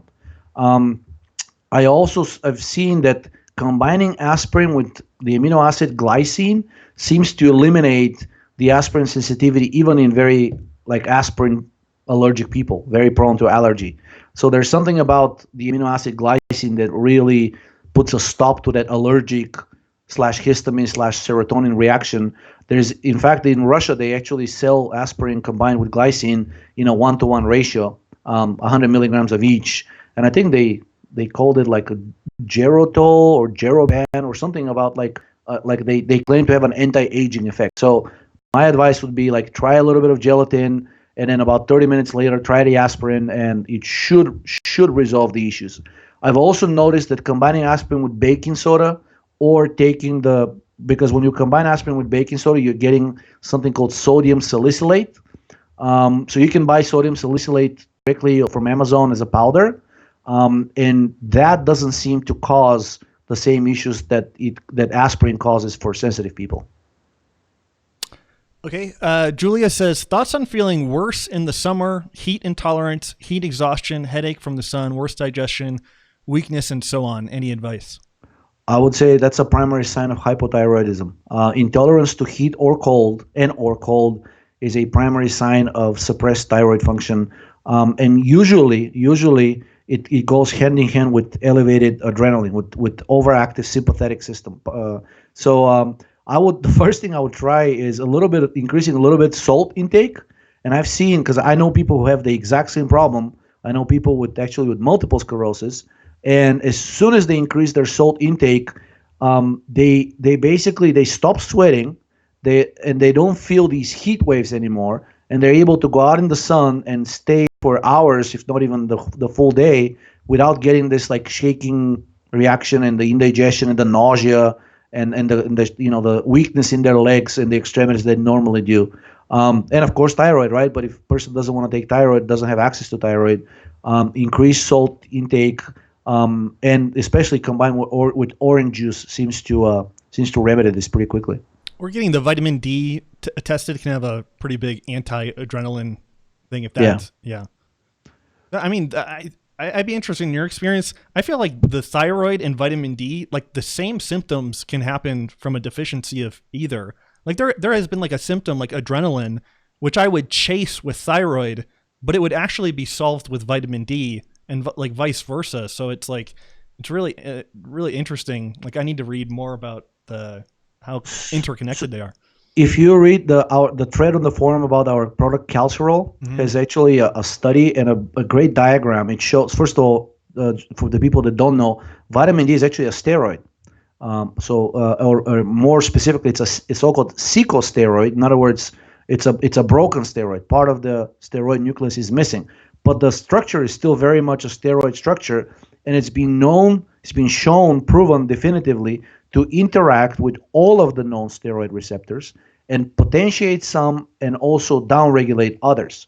So vitamin D is known to have an anti-glucocorticoid effect directly at the receptor level, and to increase the sensitivity and the binding affinity of both the thyroid hormone and the androgens and progesterone to their respective receptors. So sometimes when basically I know some people complain about thyroid not working for them, giving them a stress reaction. I've actually noticed that if their vitamin D is really low, chances are that the person will not properly respond to thyroid unless they take very small, minuscule dosages of T3 like every hour or so. And that's just too much of a hassle. So because vitamin D is such a crucial steroid, just to emphasize one more time that it's a steroid, and it's sort of like it's the grease that makes all of the other steroid receptors work well with their respective steroids. So if your vitamin D is low, your thyroid receptor, for a lack of a better word, is a lot less sensitive to thyroid than it would be if your vitamin D levels were in range. So even if you don't raise your vitamin, it's hard for some people to raise them, especially people who are overweight. Simply taking the thyroid combined with vitamin D at the same time, that may actually, at least for that dosage of thyroid, it may remedy the problem. In fact, there is a company out there that patented a formulation, a combination between the bodybuilder steroid known as nandrolone and vitamin D, because they showed, based on that study about the cross receptor talk, that when you combine nandrolone with vitamin D, it removes most of the side effects associated with nandrolone, while also potentiating the anabolic effects of nandrolone. So you can get by using a lot lower dosage. And everybody wants that, right? You achieve the same with much lower dose, so you limit the risk of side effects. And whatever side effects there are, vitamin D seems to prevent them all. So there's something about vitamin D that seems to interact uniquely with other receptors and the steroids for them. So I would, at the very least, combine it with thyroid and see if that helps. Julia also says, she goes, I'm aware neither are ideal, but is white spelt bread better than sprouted whole spelt bread? Do you have an opinion on that?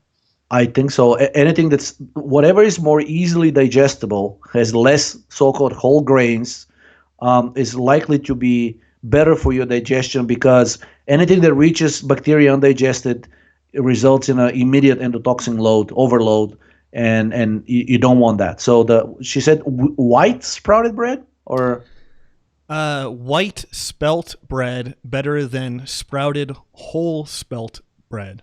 What's spelt bread? I don't know. Well, I would go with the first one, because it sounds like it's the one that's like more refined and more easily digestible. Yeah. I think that you're right on. So similar to Ray's recommendations, if you have to eat starch, it better be things like well-cooked white rice, well-cooked potatoes, right? Mm-hmm. Things that would metabolize and absorb in the upper portion of your GI tract. You don't want anything reaching the colon, because anything that reaches the colon, starch or fat or protein or anything else, protein is probably the worst because it starts to putrefy and has a lot of other bad effects. But anything reaching the colon undigested is bad. So whatever you can eat that doesn't do that, it would be preferable. You're good on time, because we still have a lot of questions. Yeah, I'm fine. Okay, just want to make sure. Dan Witch is in the comments here. Whoop whoop for Dan. Just a break here to reiterate that we're giving away a bottle of Tocovit. So all you need to do is subscribe to the channel and leave a comment. I think that will mostly be for people watching this later. And then we'll announce the winner at the next time Georgi is on. So in 2 weeks. Is that right? 2 weeks, yeah. Was it 2 weeks or 4 weeks? I think you do 2 weeks somebody else. And then, in June it's 2 weeks, yes. Not the 7th, but the 14th of June. Yeah. Yes. Okay. So Daniel says, reasons for not having enough saliva flow, which leads to insufficient mineralization of the teeth at night, and how to possibly mitigate or cure the condition. And he says, thanks for the content. Thank you so much for your content, as well as contributions to creating a more sentient society. Okay. My experience is that lack of saliva typically means basically a shift towards away from the cholinergic, from the parasympathetic nervous system towards the sympathetic one. So in other words, dry mouth is usually a sign of adrenaline excess. So the typical remedies that I would try would be like just simply increasing salt intake and see if that helps. So because salt has a direct anti-adrenaline effect. And other things that I've noticed that help is basically like chewing gum for a few hours before going to bed. Because I used to have that problem, a similar problem when I was a child, and I would basically wake up with my mouth and it would be parched. And even, I mean, sometimes I would wake up at night and drink water because I would think it would be like a water issue, right? It wasn't. And later I found out that I've always had like this, like, like a bit of an excess of a sympathetic nervous system activity. And usually chewing gum not only calms you down, but it seems to stimulate the production of saliva through a, as of yet, unknown mechanism. So that was my remedy as a child. Also, chewing beeswax seems to help as well. And it's not so much, beeswax seems to have some kind of a direct pro-saliva effect. I don't know what's causing it, but the gum is simply the chewing. And for the beeswax, it has a direct effect on producing saliva, but I don't know through what mechanism. Excuse me. And he says, I've experienced that too. Like, it caused me to research Sjogren's syndrome because I really thought I had like just this crazy dryness for unexplained reasons, and I would notice the similar thing, waking up and feeling my mouth was like overly dry. That was exacerbated by cyproheptadine, and once I noticed that, anticholinergic. I immediately stopped taking it.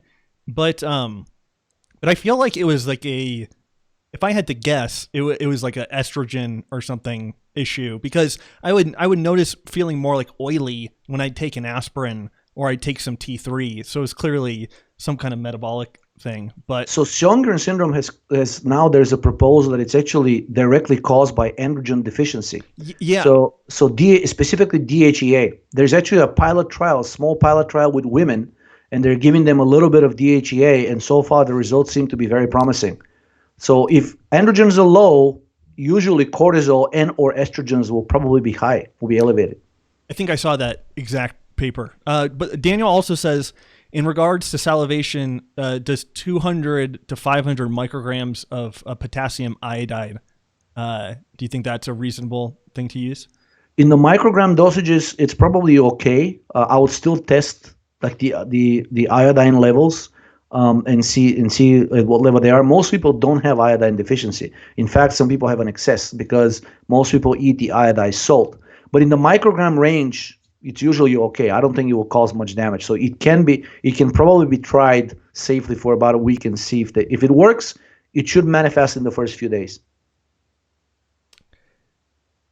Okay, this one's from Baria, and they said, can you talk about your experience with food quality depending on where you are? Why does the food in the U.S. not sit in the stomach as well as it does in Southern Europe? For example, I was on vacation in Spain recently, and I had the luxury of eating whatever I wanted without much impact on my well-being or digestion.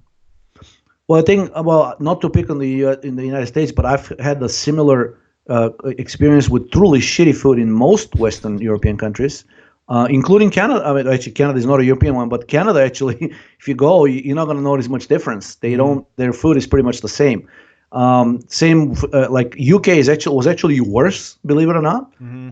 Despite the fact that surprising to me. Yeah, they do tend to eat more cooked food, but even the one that I tried, like it was really tasted like it was like putrefying, like a lot, and they do eat meat, right?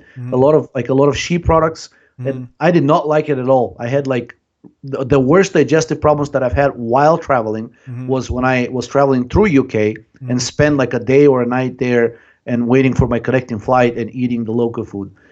So even the processed food there, like chips or bagels or whatnot, even that gave me pretty bad indigestion. So anyways, I think it stems from the fact that most of the commercial food available in the Western countries, it's not only highly processed, but it contains a number of different, I want to call them excipients, because what you're being sold is not really food, it's more like a supplement. So all of the typical additives and excipients that you see in supplements, especially silica, and Ray has an entire newsletter on this. I think that was his latest newsletter about the nanomolecules and the nano ingredients. So, but when you get like a much larger quantity of material, which you're supposed to eat is your meal, proportionally the excipient amount will be also much larger. So silica is now being added in most commercially sold breads. So even the ones that are so-called artisanal, they would basically put silica in it because it prolongs dramatically the shelf life. So silica is basically eating powdered glass. It doesn't sound very appetizing. So of course it does damage to the GI tract, but also like a number of different like cellulose derivatives like hypromellose that are used typically for making capsules for supplements. but it's also used in many sauces that are put in a cat, right? There's also carrageenan and a number of different gums that are being added to all kinds of foods. So again, more or less, food that we're being sold as food is actually not much different than a supplement because it will probably have about the same shelf life. If you let it out in the open, I don't know if you've seen that movie, a guy who buys a burger from McDonald's and Yeah, I think leaves so. it like out on the balcony. Yeah, yeah. So 6 months later, it did not change the slightest bit Yeah. in consistency, color, Yeah. like smell even. It Yeah. did not decay. That was like the scariest part. Mhm. And above all, it did not develop maggots. Mhm. So typically, like the best indication that other life forms enjoy this food is that they'll start eating it too. And the flies typically are not very picky about what they eat, right? I mean, they would basically like deposit their eggs in excrement for Yeah. Christ's sake. Yeah.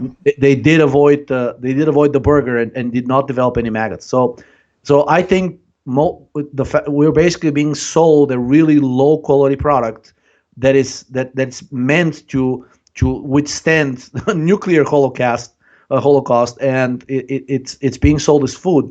In reality, is just a concoction of macronutrients that are hard to digest, damage the digestive system, and even one of them will probably be capable of triggering a severe allergic reaction if your blood glucose is low enough.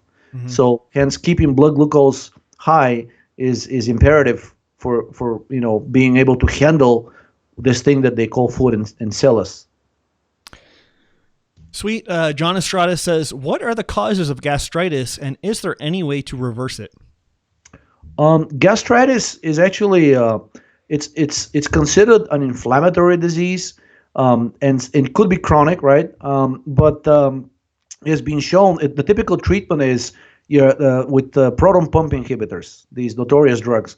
And for a long time, they thought that the cause of gastritis was excessive acid production. The same thing as they thought that was the cause for GERD, right? But it turns out that both GERD, gastrointestinal reflux disease, and gastritis are actually inflammatory conditions, and the proton pump inhibitors, they don't treat them. They just switch the gastritis from the relatively benign one in which the lining of the stomach is simply irritated into the very dangerous one called atrophic gastritis, which is a precursor condition to gastrointestinal cancer.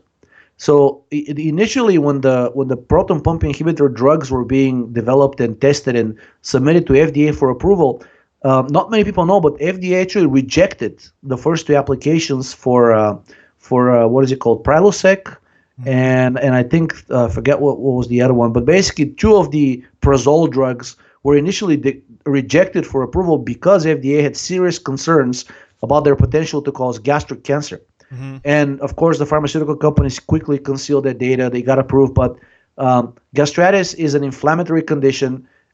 If you want to use a drug to treat it, the most successful one to date is the older histamine H2 antagonist known as famotidine. Mm-hmm. It's available over the counter as the drug Pepcid.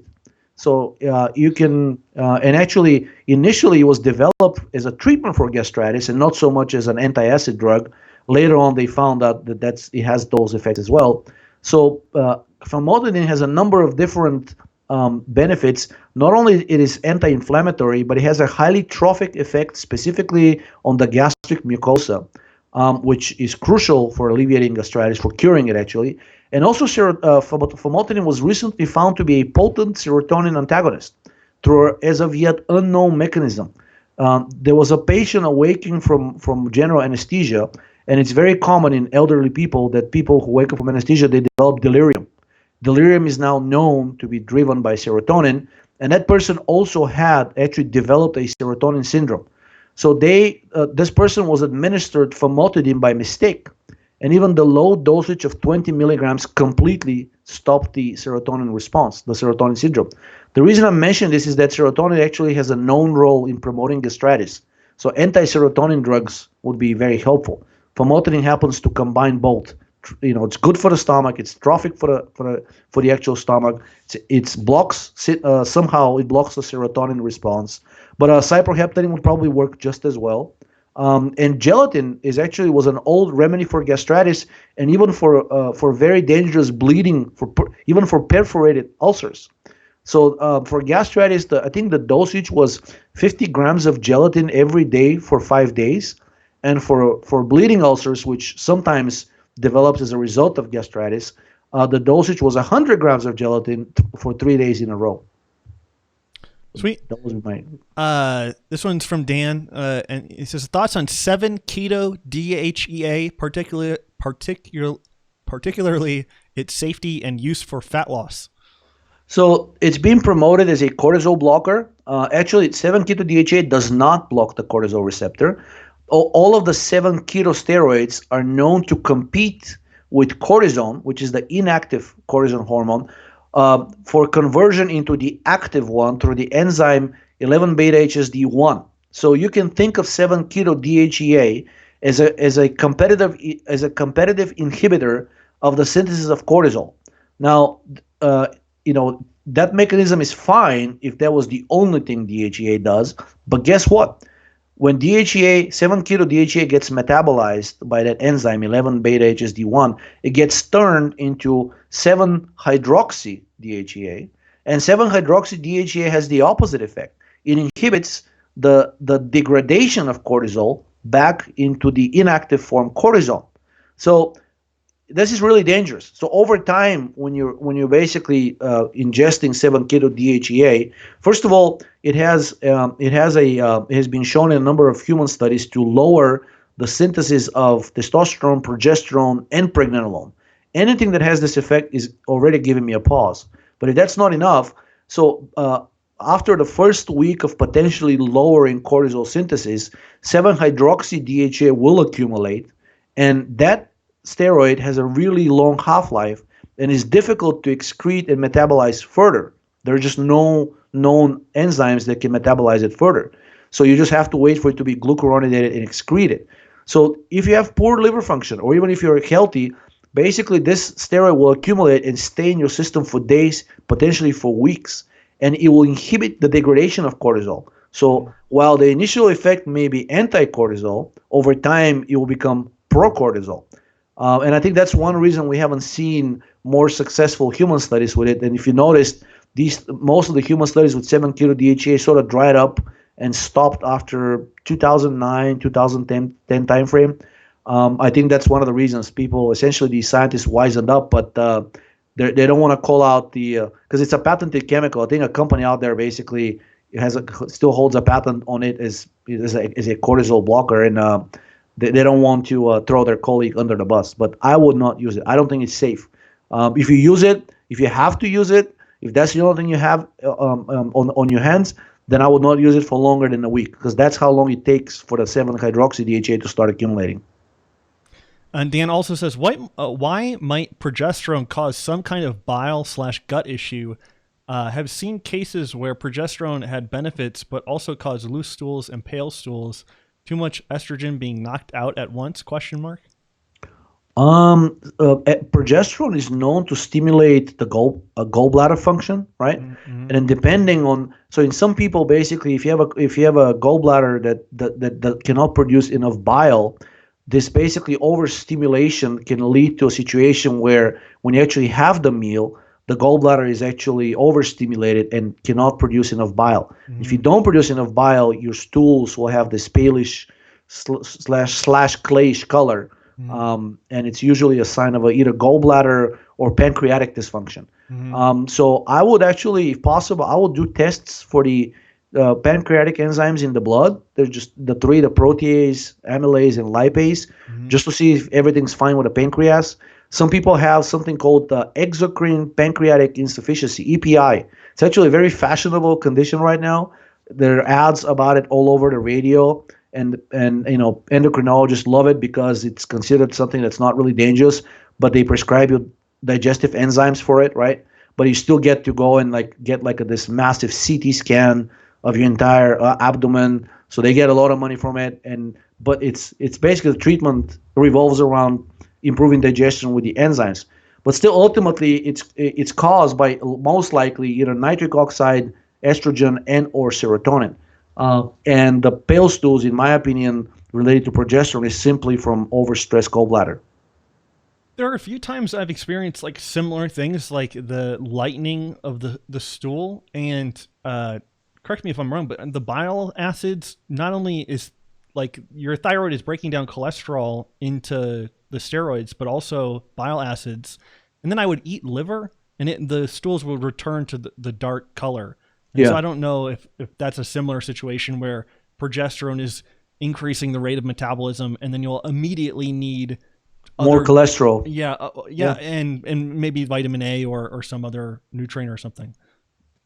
That will be one mechanism. And basically, if your cholesterol is low, digestion will suffer, and even mainstream doctors know about this connection. And if that happens, they will sometimes even take you off of your statin if your cholesterol goes too low, because many people have noticed the connection between taking a statin and getting pale stools.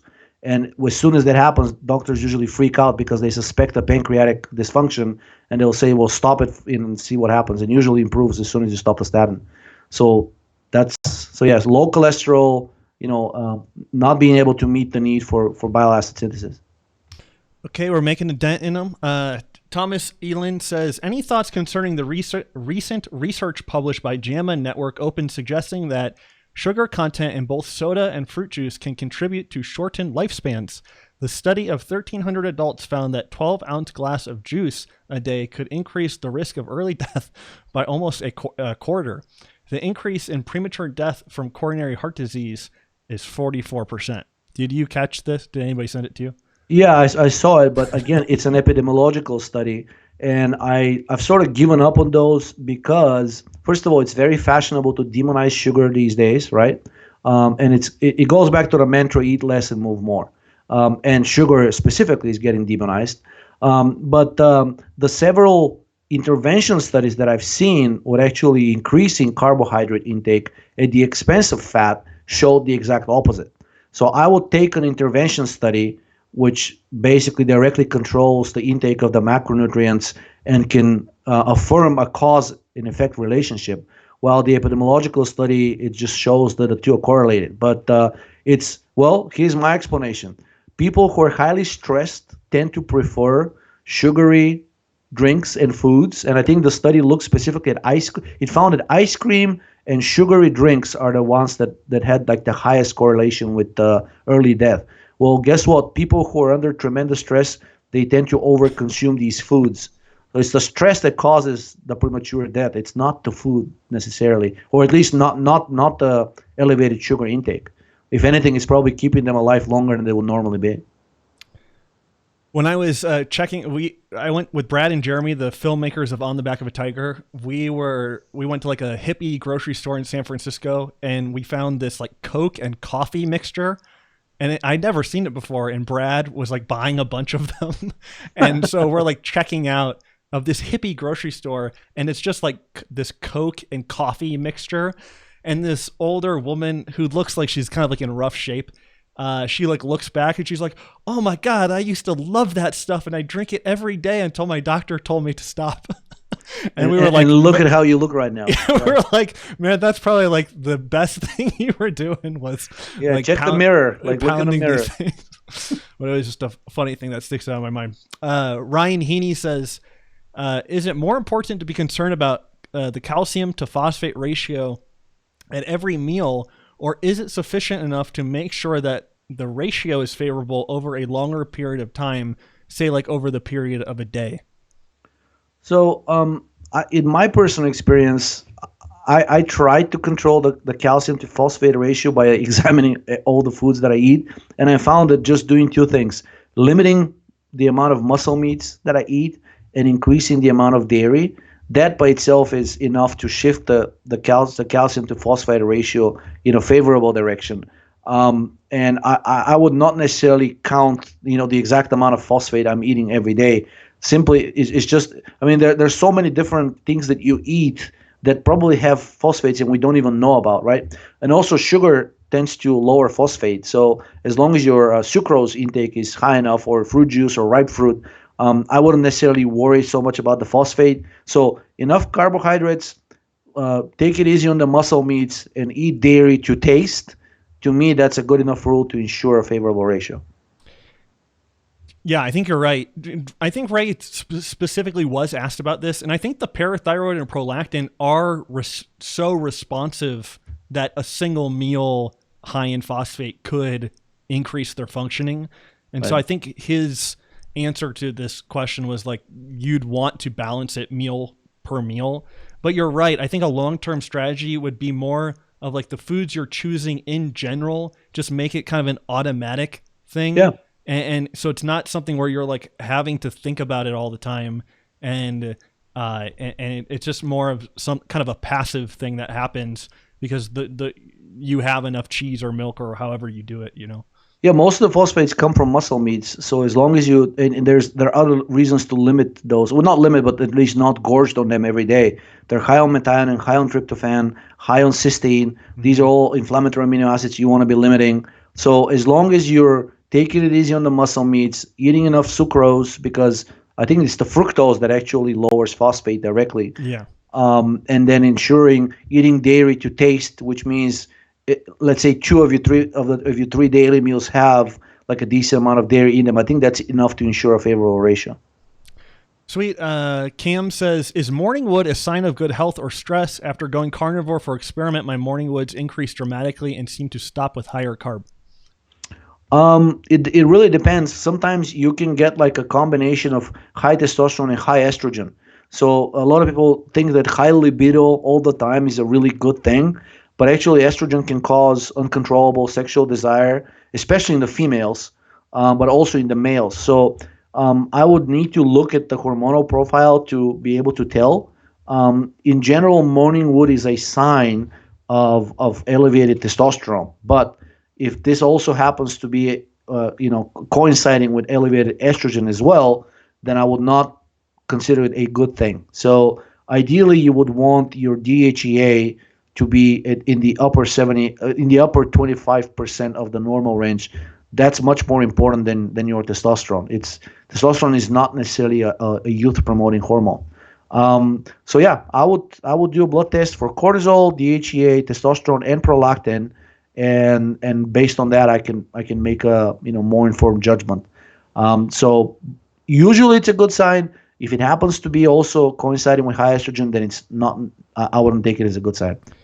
Yeah, TMI, but I think the sensation at orgasm and then the amount and like thickness of the ejaculate are the two other ways of monitoring the libido. And I think if the orgasm was like highly nice feeling, like right, that would be, or satisfying rather, like that would be a better indicator than just like the desire for sex or something, or self-stimulation or whatever. Because I think those things are more meaningful. Like you said, the estrogen can cause the hypersexuality.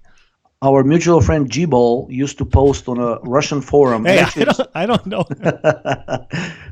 He used to post on a few forums that dealt with a condition called POIS, post-orgasmic illness syndrome. And it's this mysterious condition that medicine denies exists, but actually it's a sign of hypothyroidism and hyperlactin. So basically, these people would they have normal sexual desire, but whenever they actually reach a climax, they would feel this malaise. They would persist for days. Wow. Like they will have a really high, so-called very prolonged refractory period. In other words, it takes them days, if not even weeks, to recover and be ready to go again. And all the while, they're feeling pretty shitty. So that's actually, if that will be a good indication of whether a person is healthy or not. A short refractory period is a sign of basically a hyperlactin response, but also a quick decrease. While the post-orgasmic illness syndrome is characterized by less pronounced prolactin elevation, because prolactin rises after climax, but then that elevation persists and it stays for days and sometimes for weeks.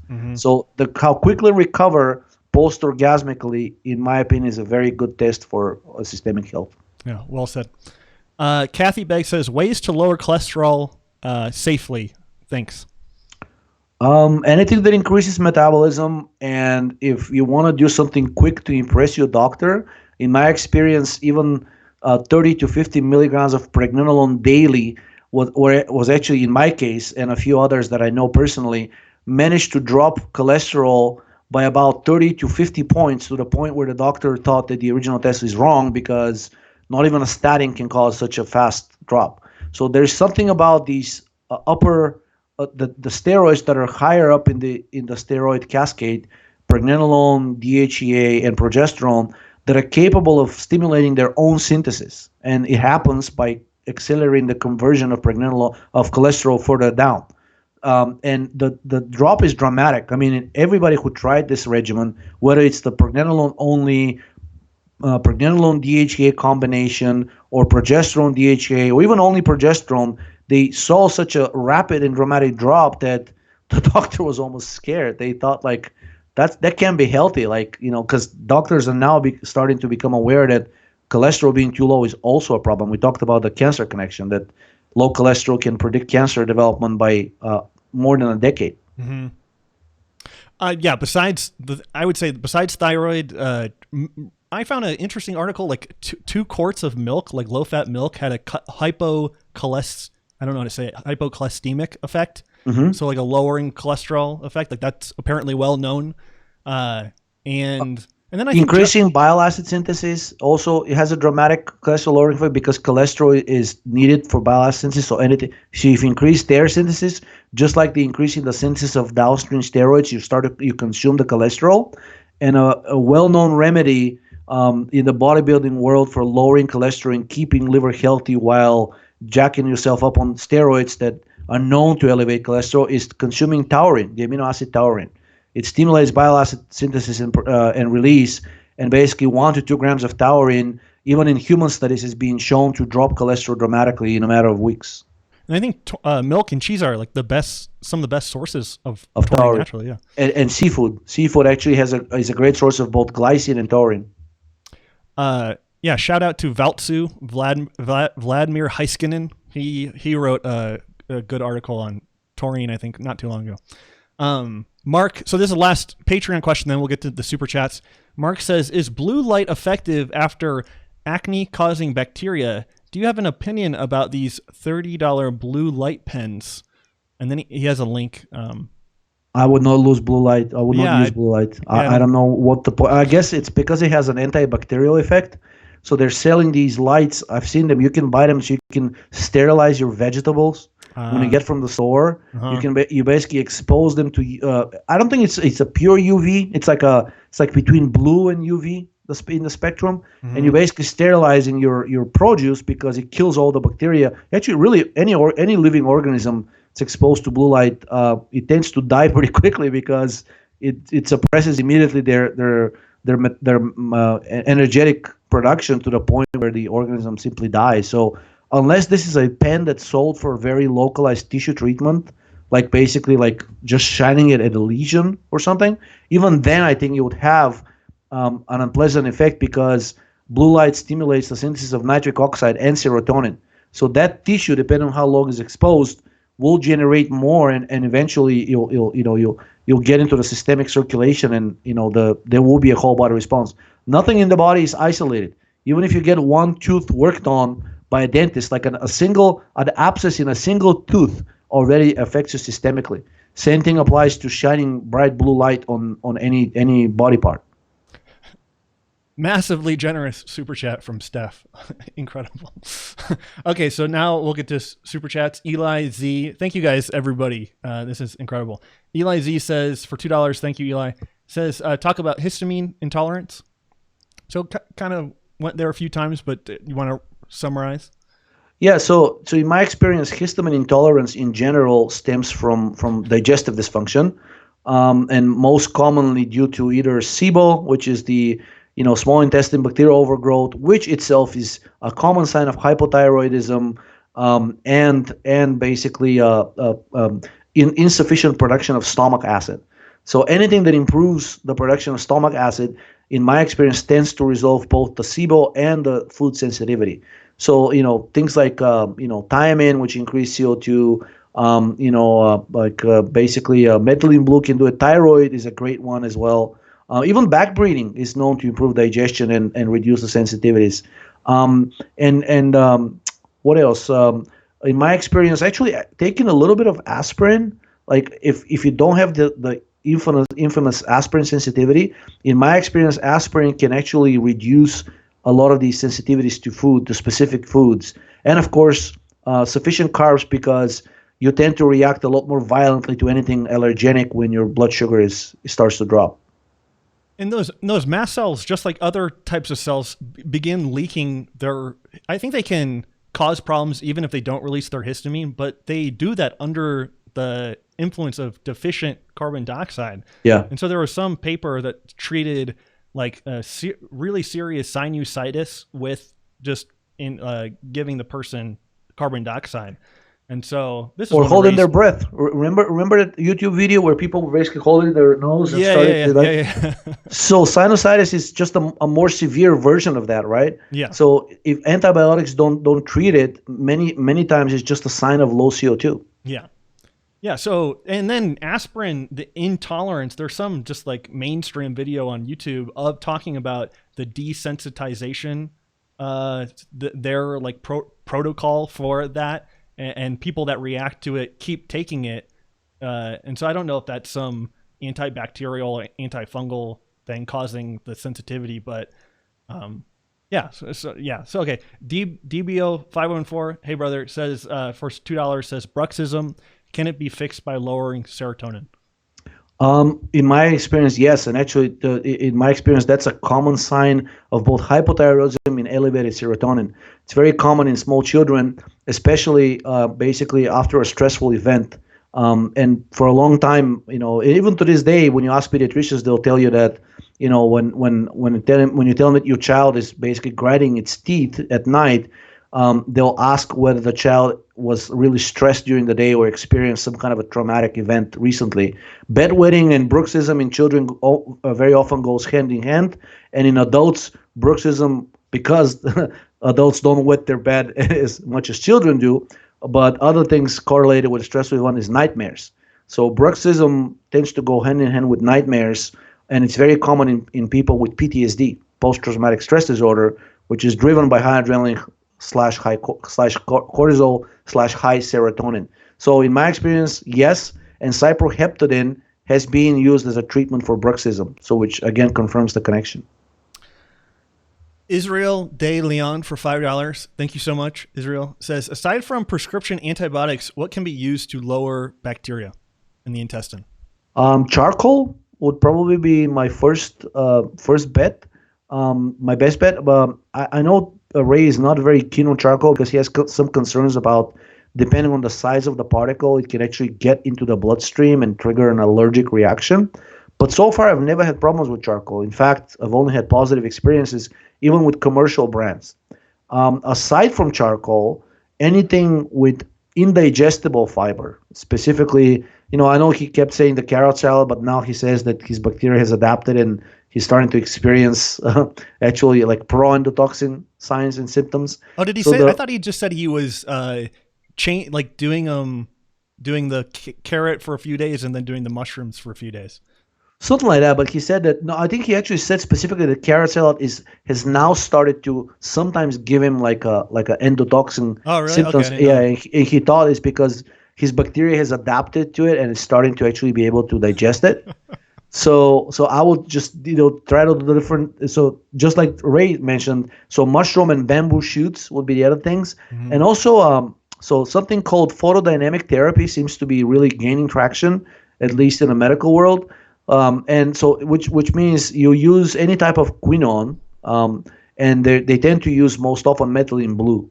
So a few tens of milligrams of methylene blue, like human studies used up to 50 milligrams with no bad side effects. So like a 10 to 50 milligram dosage of methylene blue, and then an exposure to bright light, preferably red, for about half an hour, tends to have a very potent antibiotic and antifungal effect. And it doesn't seem that the few studies that I saw basically said that this is a mechanism of action to which bacteria is unlikely to adapt.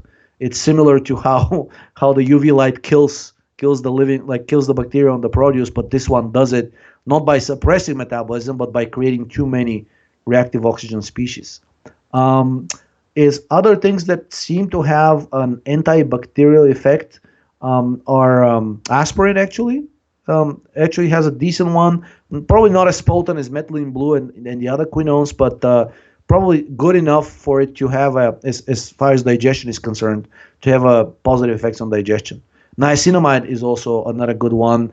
It has also has an antifungal effect, which is good because typically people that use antibiotics, if they use them chronically, they tend to, basically this allows the over colonization with fungal species. Sometimes doctors will prescribe antibiotics in combination with antifungals for that reason. So so niacinamide it has a decent antibiotic effect and a potent antifungal one. So in higher doses, like of several grams daily, it has this effect. But obviously, I wouldn't use that dosage for too long, only a few days. And then the spore biotics and the bacteriophages are the other over-the-counter options. Oh, that's right. Yeah, I didn't mention them because I thought they're more like more of a drug. Yeah, well, I guess the Biosporin is kind of a drug. They're over the counter, right? But actually, in Russia, it's a drug, or Czech Republic, it's a prescription drug. Helena Denley says for $7.99, thank you so much. Says thank you, Danny and Georgie, for the great conversation, and big thanks to Ray Pete for all his eye-opening information that spark these conversations. Thank you so much, Helena. So no question. No question. Okay, thank you. On behalf of Ray. Say it again. I said thank you on behalf of Ray. He would just go, mm-hmm. Mm-hmm. Yeah. Yeah. This is a $1.99 message retracted. So it's like a mystery person. Thank you so much, $1.99 mystery person. Diana Orbello for $10. Thank you so much. Diana says, thank you for the great conversation and for showing appreciation for Ray. Thank you, Diana. Christina Tomaj for a extremely generous $49.99. Wow. No message. Christina, thank you so much. Amazing. Camp2V, again, no message, but for $9.99. Thank you so much. Why Not for $4.99 says, thankful for y'all. Thank you, Why Not. And Steph, incredibly generous, $62.80. Thank you, Steph. You're incredible. And she says, making it rain with an emoji sign that she's painting her nails. Wow. Enjoy. Okay, guys, we're going to wrap it up. But if there are any last burning super chat questions, again, we're going to donate all these to Ray. And I think I should have reached that $100 thing I needed in AdWords so I can actually collect the cash and then ship it over to Ray. So I'm sure he'd be happy. But other than that, just to mention it one more time, we are doing a giveaway for Tocovit Vitamin E Idea Labs. And all you need to do is be subscribed and leave a comment. And then I'll use a random generator to pick that person. And then we'll give it to them the next time Georgie is on. And Georgie, do you have anything else? And I'll do my best to convince Danny so that we do more giveaways for more than just talk of it. But we'll see who wins that fight. I insist on giving it away for free. I purchased the Tocovit from Georgie because I thought that was the most reasonable. Because I figured this is like a scheme to get more subscribers. And so I was like, it didn't feel right saying, hey, will you give me some of your products so I can Well, that's what we've been doing on the forum. Remember the giveaways? We had I participated in 6 or 7. But you and me, we are a much different relationship than the forum. Okay. All right. But guys, I guess I'll wrap it up. But anything, Georgie, what are you working on right now? I'm working on a few new products. One of them is it's a really unique chemical. Basically, it's a new serotonin antagonist and also increases GABA levels in the brain. Cool. That's one, and a second one is it's an alternative to the amino acid p-chlorophenylalanine, which Ray mentioned in a few of his articles. It's also known as phenclonine. It's that amino acid that inhibits dramatically the synthesis of serotonin in the brain, actually everywhere, really. But unfortunately, should I say unfortunately, what limits the usefulness of that amino acid is that it requires fairly high dosage in order for it to be effective. And it becomes very expensive very quickly. There is another a derivative of that amino acid, which is much more potent, and you can use it in dosages that are 10 to 20 times lower, and it's even in those dosages it blows p-chlorophenylalanine out of the water. So these at least one of these will be my next one of my next products, and I'm also working on releasing a product that was developed in Russia in the 1960s as a strong potentiator of the immune system. And immune system potentiation has been all the rage these days. I'm sure you've seen right now they're basically trying to treat cancer by stimulating the immune system, because one of the reasons cancer develops in the first place is the immune system is dormant, it's suppressed, right? But that study, which I just posted today, showed that the suppression of the immune system is due to the acidosis. Mm-hmm. So a great way to suppress that would be. But anyways, there are plenty of people out there who have suppressed the immune system for various reasons, and simply resolving acidosis may not work. So a potent immune agonist is another thing I'm working on right now. We have one last super chat. DBO514, thank you, sir, for $2. Says, Georgie, can you make a camphoric acid supplement? Ray said that it would be used to be a useful intestinal disinfectant. I could. I just don't know how it would be different from camphor itself. So I need to talk to Ray and figure out why exactly he prefers the camphoric acid. Because I remember seeing some old studies and they used camphoric acid, camphor, and various different camphor salts. All of them were used for intestinal disinfection, and they all seem to work, equally well. So given that camphor is widely available, I would need to ask Ray why, if he has any specific preference for camphoric acid. But sure, if he says that there's a specific reason to use that, I would consider it. I love camphor myself. I think it's a really versatile chemical. Okay, with that, we will leave you guys. We will be back, or I'll be back rather, with Georgi on not the 7th, the 14th of June. Thank you guys so much for listening. I can't believe we went for like 3 hours, which is ridiculous. Non-stop. Thank you guys so much. I sincerely appreciate it. George, any parting words? Thanks to everybody for tolerating our rants for 3 hours on a Friday night. Unbelievable.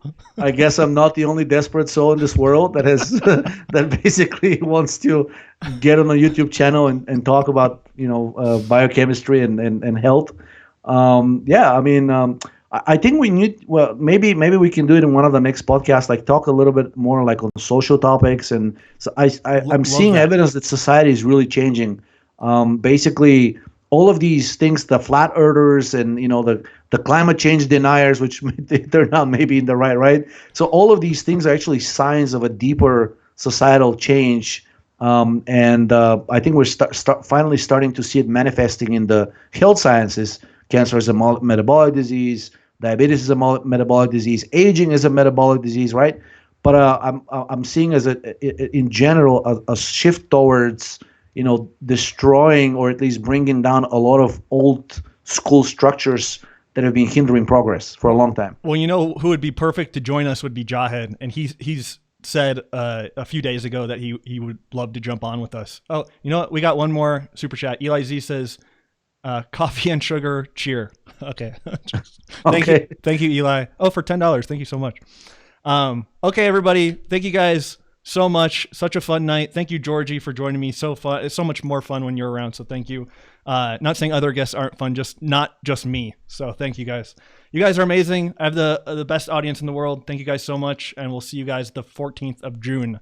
And now you can listen to this awesome music. Bye, guys.